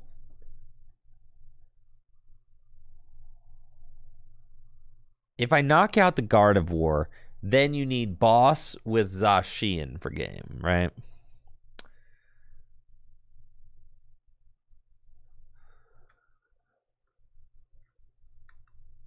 And they've got both boss in the deck.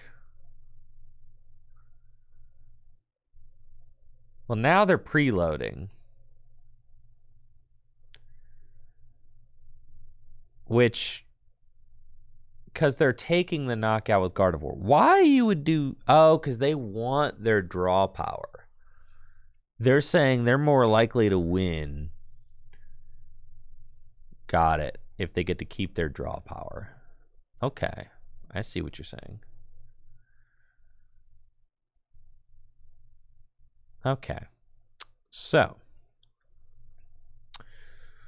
I Iono to 2. How many energy have they seen? 7, 8, 9. 9 will do it.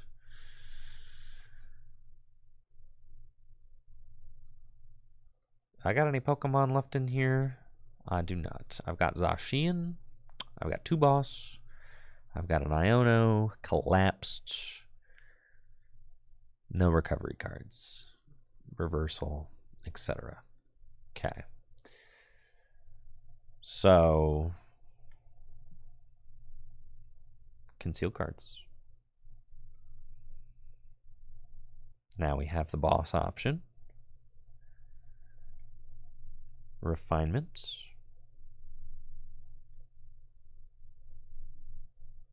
Reversal. Curlia. Now, do I want to Iono, knock out the active?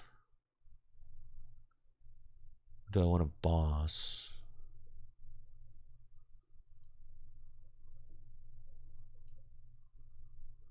I feel like boss knock out the Gardevoir is like my better play.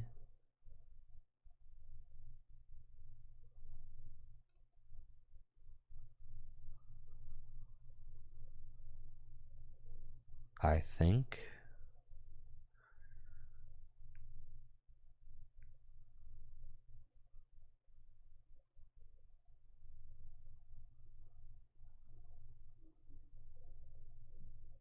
Okay, we got collapsed, but I can't use it because I don't have another.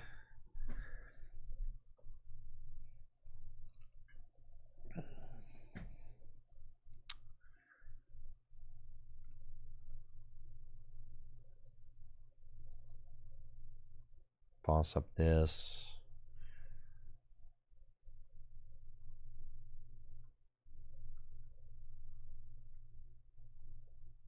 Reversal energy here.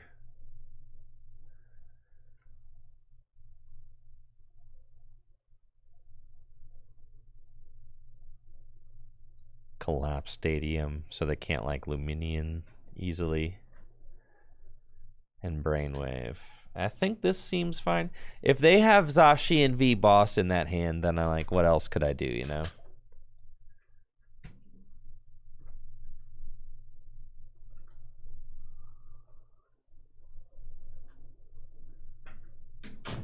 I just kind of have to hope they don't have that.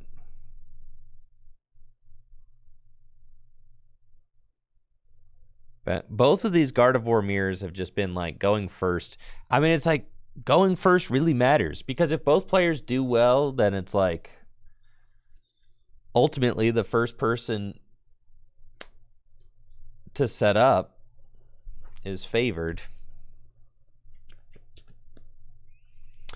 There is comeback potential though if you go second. So it's like it's possible. You just got to hope that they have to whiff something though, right?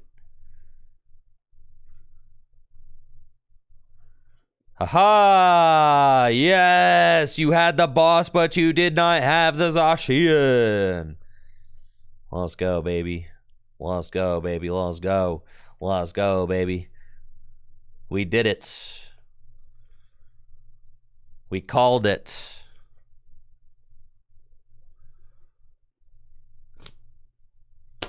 That was the correct. Gusting that Gardevoir was extremely correct.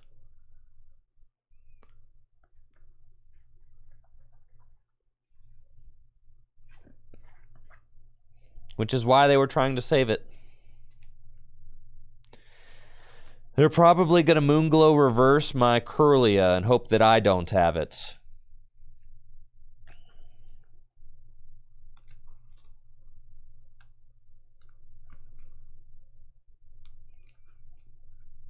That would be my guess. Temple? Brother. Killing me, dog. It's fine. Yeah, I can draw my whole deck. That's right. What's my stadium count? A few. 3. It's fine. I have game without that reversal, so it's fine. I don't even need it, bruh. I'm gonna draw out the whole deck. I've got. It depends on what they do with this Moonglow, but I am assuming it's knocking out the Kirlia.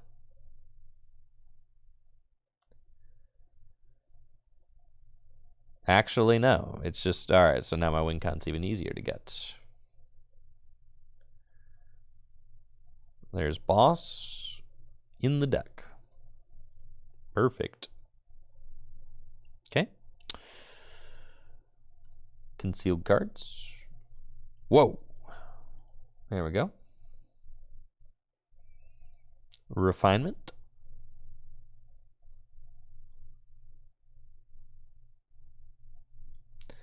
Boss's hors d'oeuvres. Psychic.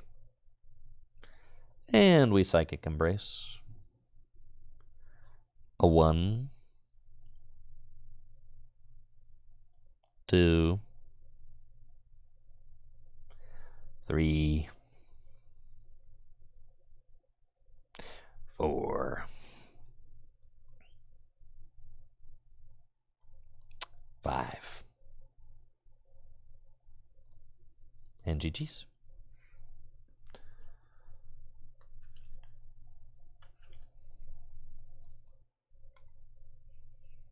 But see, like, that game, there was no telling who was going to win that game. You couldn't tell early on. And it's like, that's why a 50-minute best of 3 is so bad, because that would have been like in real life, that would have probably been like a 35-minute game 1. But it's a good game. And it's like, don't change the format. The format's great. You just got to change the structure.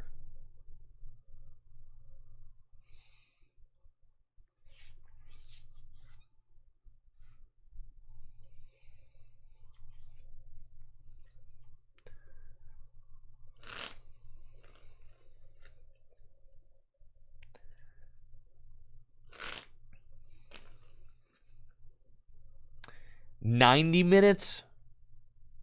Listen, I love Pokemon, but that's too long to sit across from somebody and play.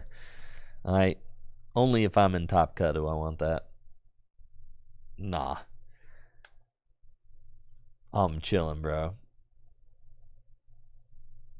No 60-minute best of 3 either. Nope. Wrong. The next League Cup in town is 60-minute best of 3. I would never attend that. Never. Literally. I wouldn't even attend a 50-minute best of 3 League Cup. You're wasting my time.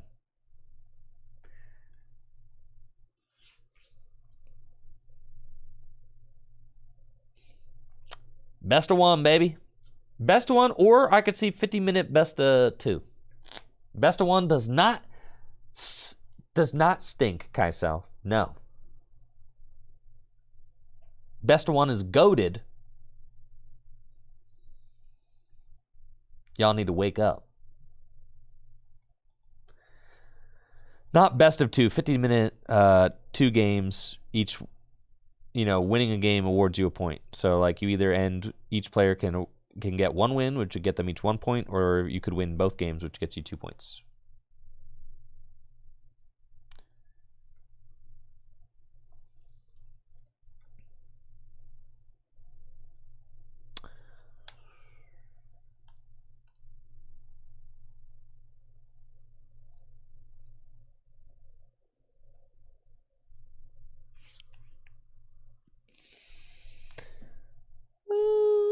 What else we got in this deck?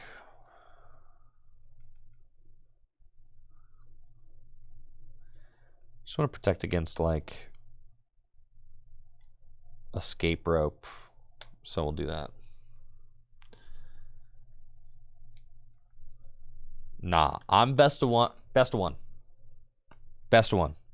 Unapologetically best of one.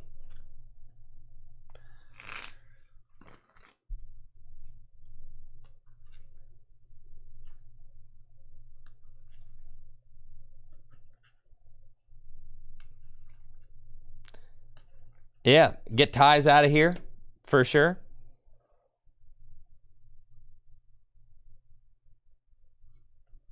And thank you, player 1, for the sub and the 43 months. Appreciate you, player 1. Thank you. Well, you know, it's not exactly what you like to see, but that's okay.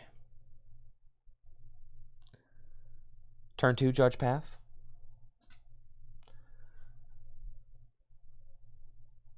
I've talked about this pretty extensively, but best of one also slows down matchup variance. Like right now, matchup variance is really bad at tournaments because you have less rounds. But if you play more rounds, best of one, then you're not going to have as much matchup variance.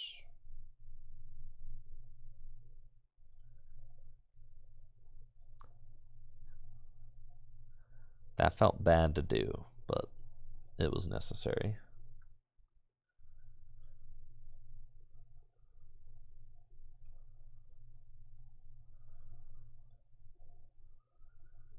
Okay, necessary.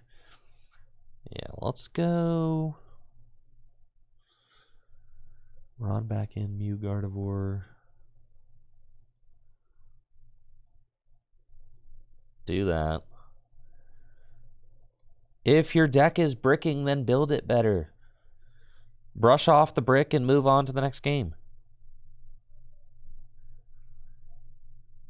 Let's go here.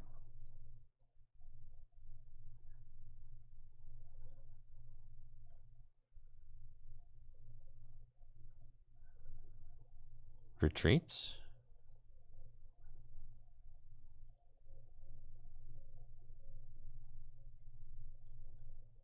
Okay. And I try again. Piss.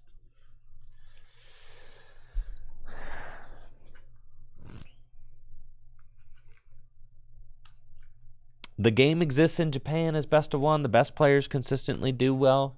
The game existed as best of one in the United States for a long time, and the best players consistently did well. Right now, games and tournaments, specifically regionals, are an obnoxiously long and grueling experience for no reason. And I understand what it takes to be good at regional championships. Like, it's not like that I'm like complaining because no. Like, I know I've done well at regional championships when they were best of one. I've done well at regional championships when they were best of 3. And I'm just saying, like, the format is getting better. This is starting to feel like back in the day. Like, you need to,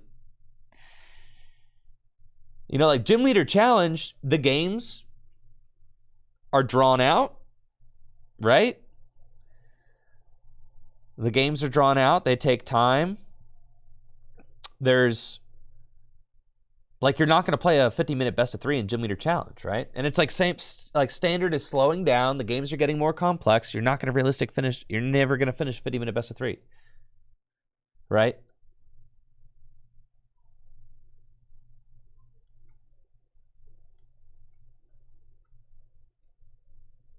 All right, I'm not going to lie. These paths are getting mad annoying.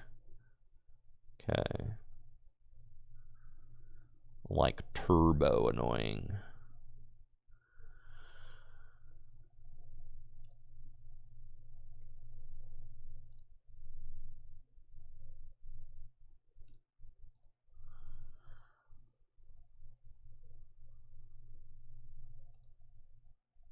Okay.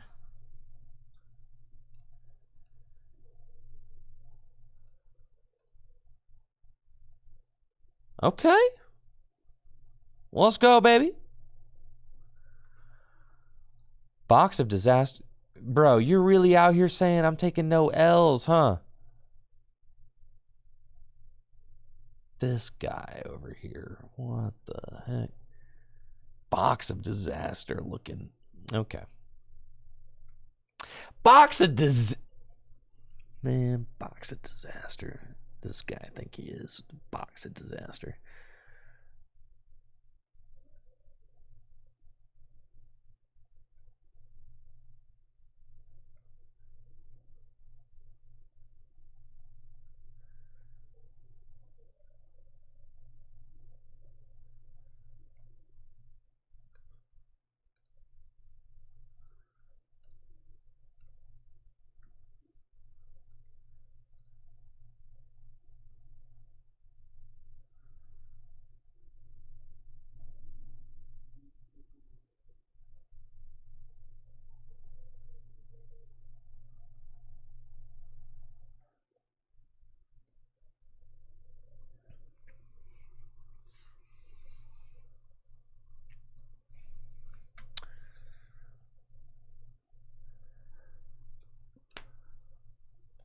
Okay.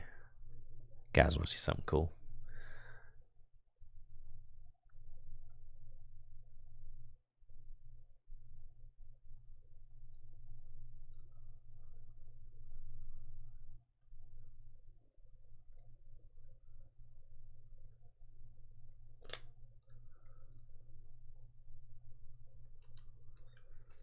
Okay. And then I think I'm just here and knockout. It's fine. Or not knockout. 150. Yeah.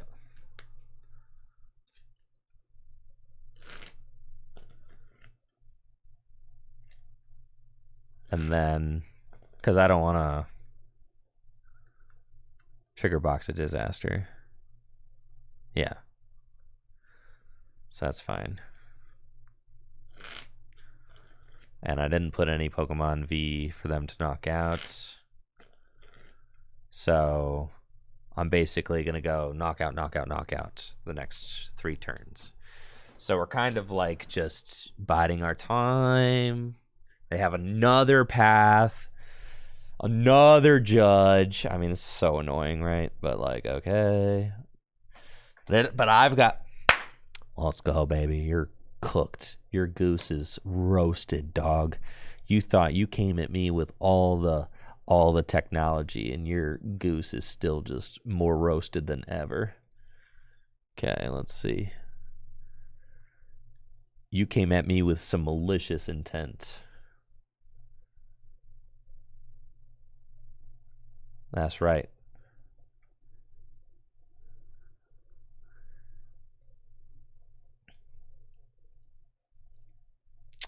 Okay.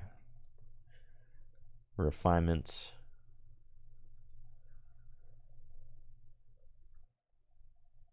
There's no way they can play that many. Let's see. I really want the reversal energies.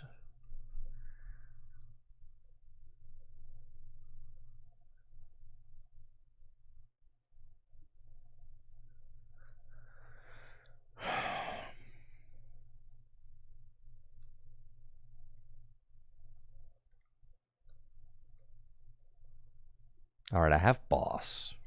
So could I gust up and knock out the Tina? I think that's the move. Check this real quick. I've got a Gardevoir in there.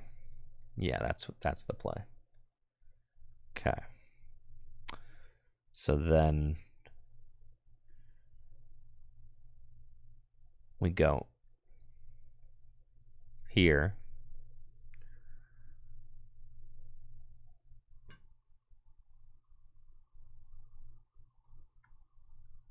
Ultra Ball. Yeah, it's got to be those. Away those. Tina Ken, they play the gloves. Shining Arcana. Okay. I need Psychic Embrace.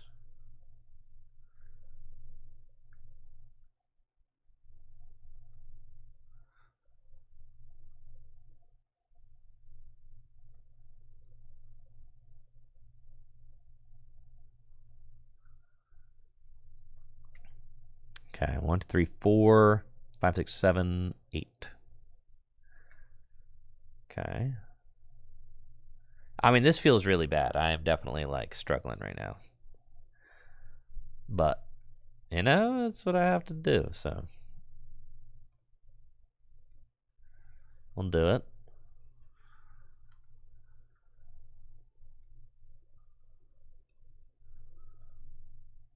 I need to find Cresselia really bad.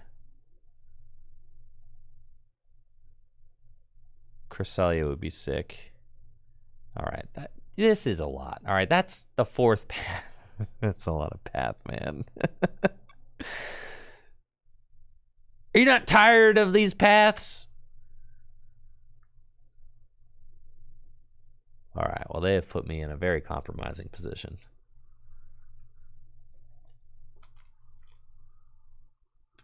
And 2 boxes? All right. All right, dude. I mean, come on. Come on. 2 boxes?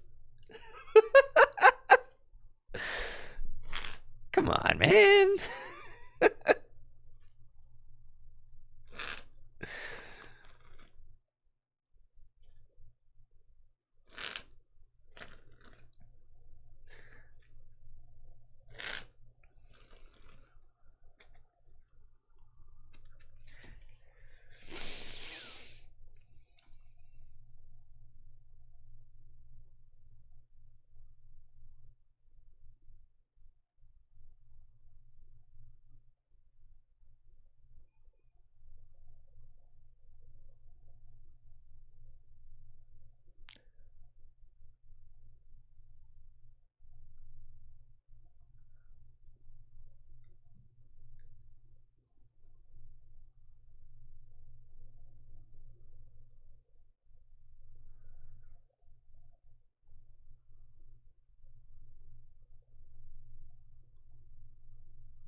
Yeah. Workers just floating around in there.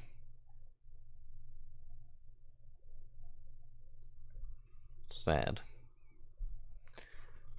I think they gone did it. You know, with the 2 boxes, the 4 path, that's a lot. That's a lot. That's a lot.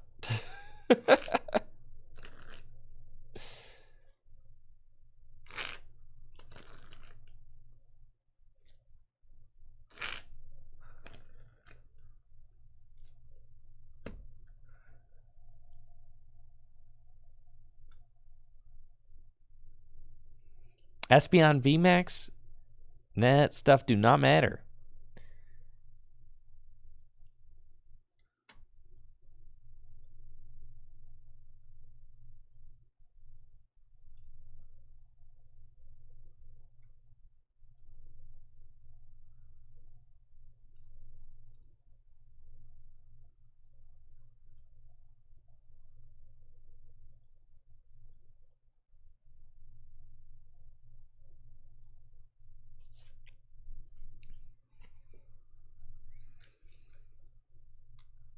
That's GG's.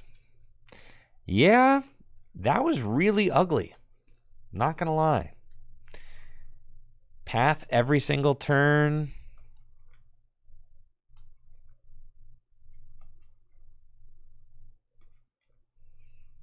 Two of the boxes.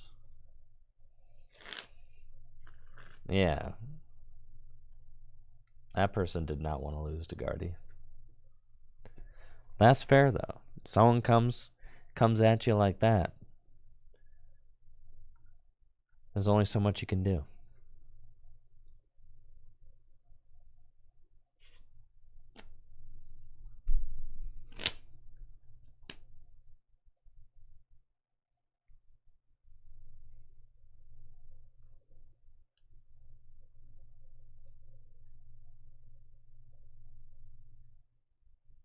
Am I a Pikmin head? I've never played Pikmin.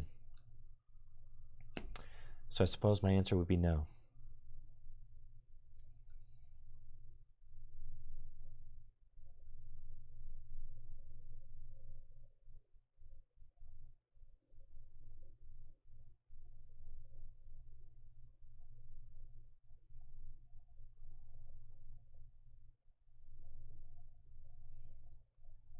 I'm not gonna lie, playing Gardevoir is kind of exhausting.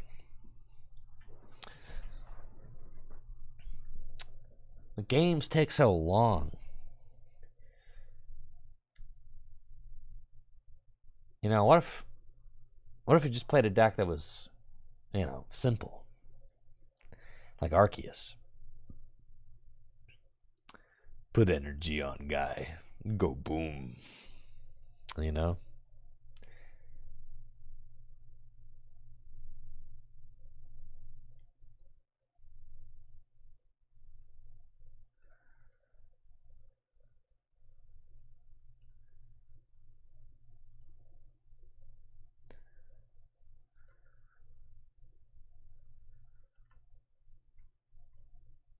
Let her rip.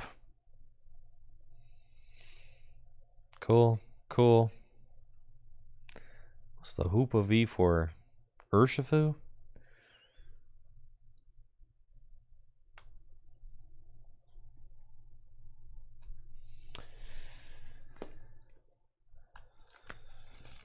Could Zorg V-Star be a good deck?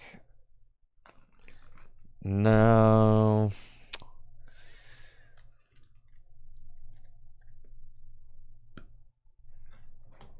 No, not really.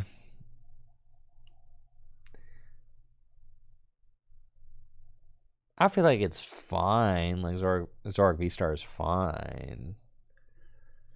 But I think there are just other decks that do what it's trying to do just better and more consistently. The new Tyranitar EX? Well, like the thing about cards, right? It's like if you're trying to play from a competitive standpoint, right? If you're playing kitchen table and you're just trying to have fun, then like of course, Zoroark V-Star is a very fine kitchen table deck, like, you know, very fine league deck even, you know. But like if you're trying to go to worlds or regionals or whatever, then you need to think about like, all right, what is my deck trying to accomplish in the metagame, you know? What are you know the defined decks in the metagame. So like what does Zoroark V-Star have over Gardevoir?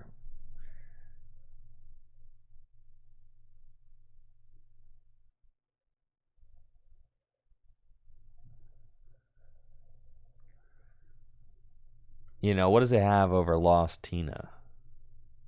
It's not frying your brain.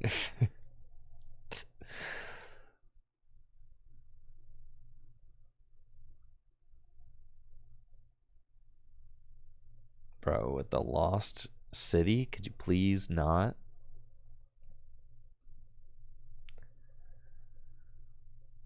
Come on, man.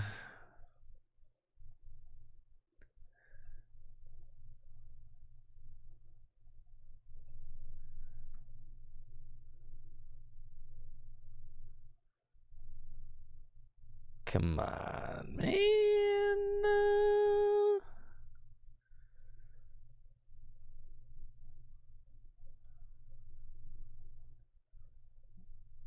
I don't want to be Lost City'd. Please?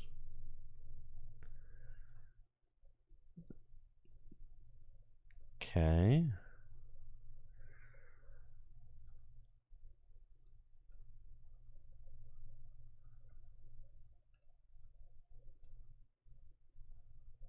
Mysterious Tail. Okay.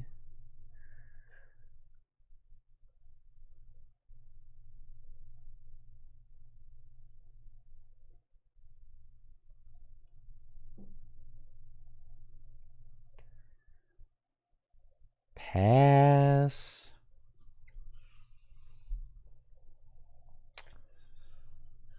Yo, what's up, Yuda? How you doing? Welcome to the stream.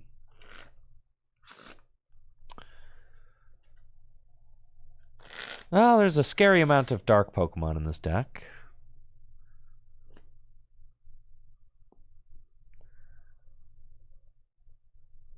You can attach to Hoopa with Gardevoir, but it takes 2 darkness energy. So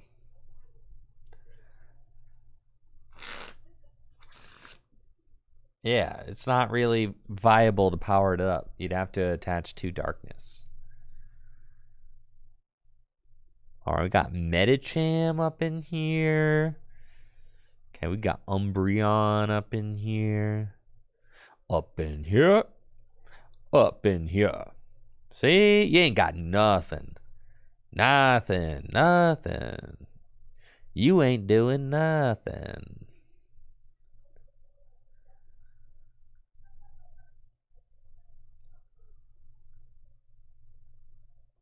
You just used Adventure's Discovery.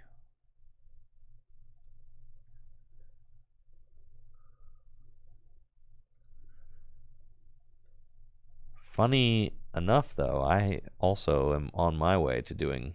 Okay. No stadium counter, though.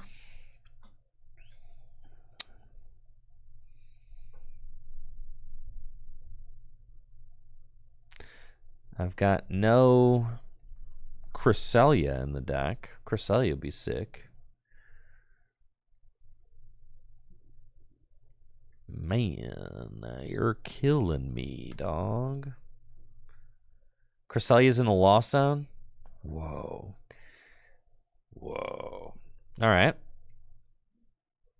Well, let's see then.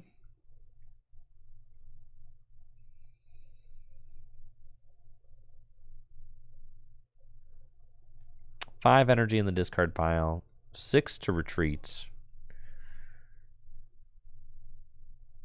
So I've only got 6. So that means it's got to be a Gust knockout on Medicham angle, I guess.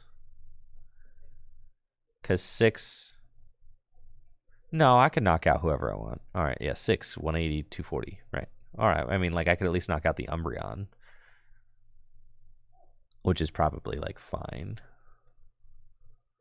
So that's fine. We'll probably do that.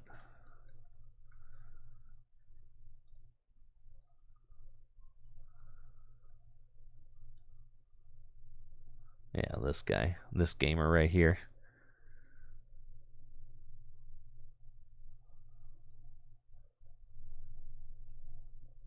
Was that a DMX reference into a Lil Wayne reference? Yes, it was. Thank you for noticing.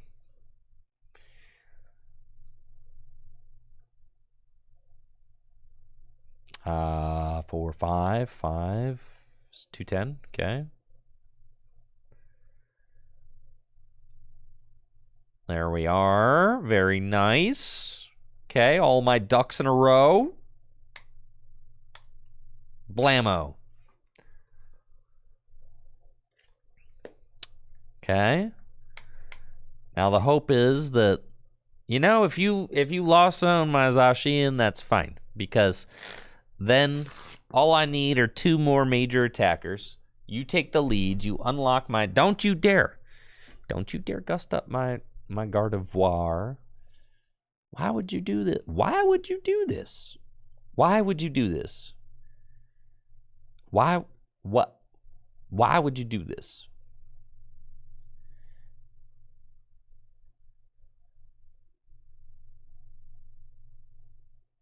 Why you do this to me?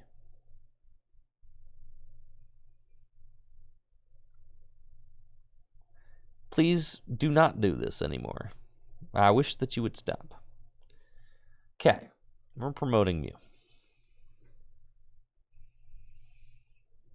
I've got Thornton, but Thornton ain't doing a lot since my guys are going to the Lost Zone.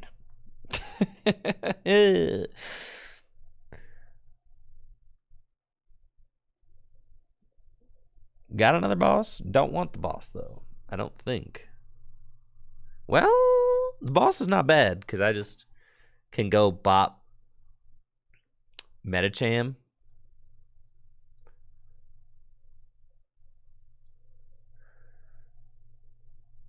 Yeah, it's not bad at all, actually.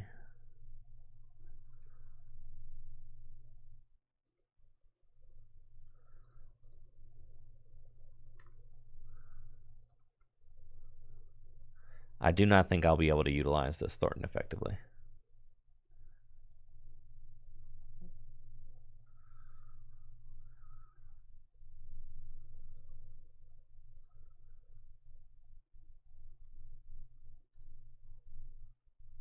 Okay, I've got Gardevoir EX.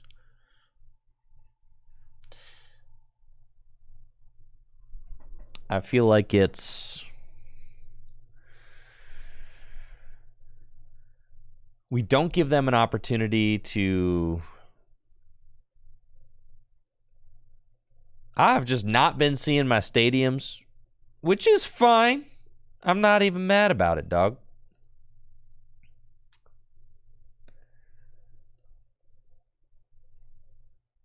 I'm not even upset.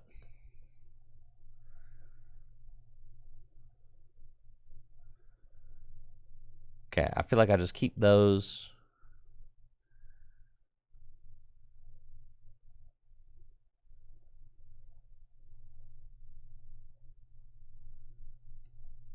Retreat.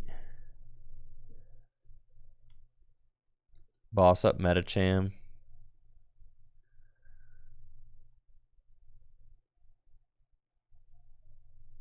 That's okay. Anything else we want to do here? No, I'm chilling. Storm Slash for 420 damage. Well, let's go. Okay.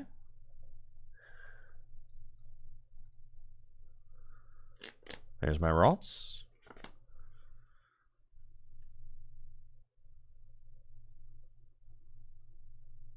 If they gust up a Curlia, they leave the Zacian.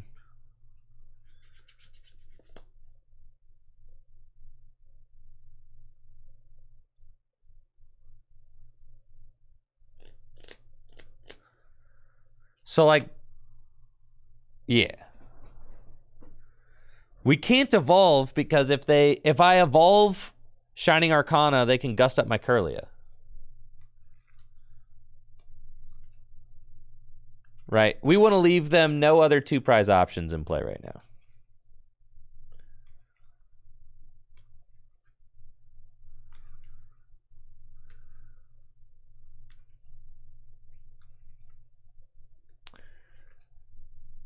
See? And it's just an easy win, bro.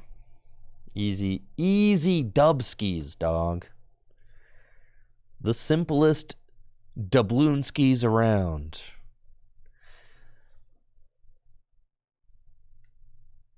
Okay.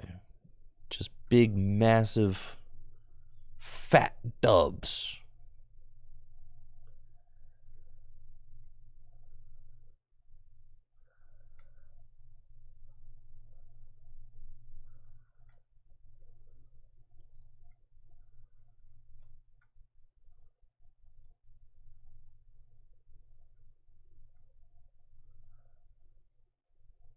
So how many do I need? Like 6.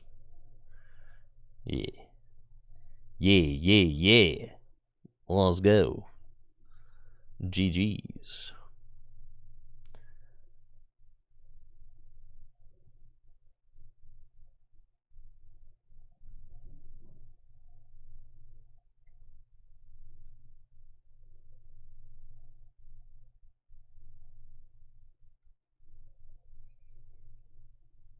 330 damage.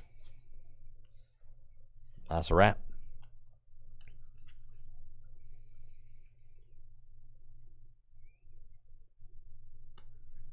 Dang, I prized both my Shining Arcana that game. Blech. It's fine though. Okay, that's it. That's it for the stream too. I'm getting out of here. Got some videos to work on. Y'all have a great day. I'll be back tomorrow. Except I might not be back tomorrow, considering that there's maintenance on the Pokemon Trading Card Game Live for 8 hours. So I'll keep you posted in the Discord. If I find something to do tomorrow, tabletop, then we'll do that. If not, take a break till Wednesday. We'll see. We will see. I will keep you posted in the Discord. Wow, look at all these rewards. Rewards. So rewarded. That's crazy.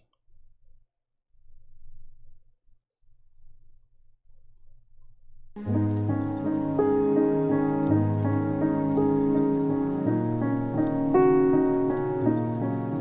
were pretty cool rewards, but listen, I have to stay in character, okay?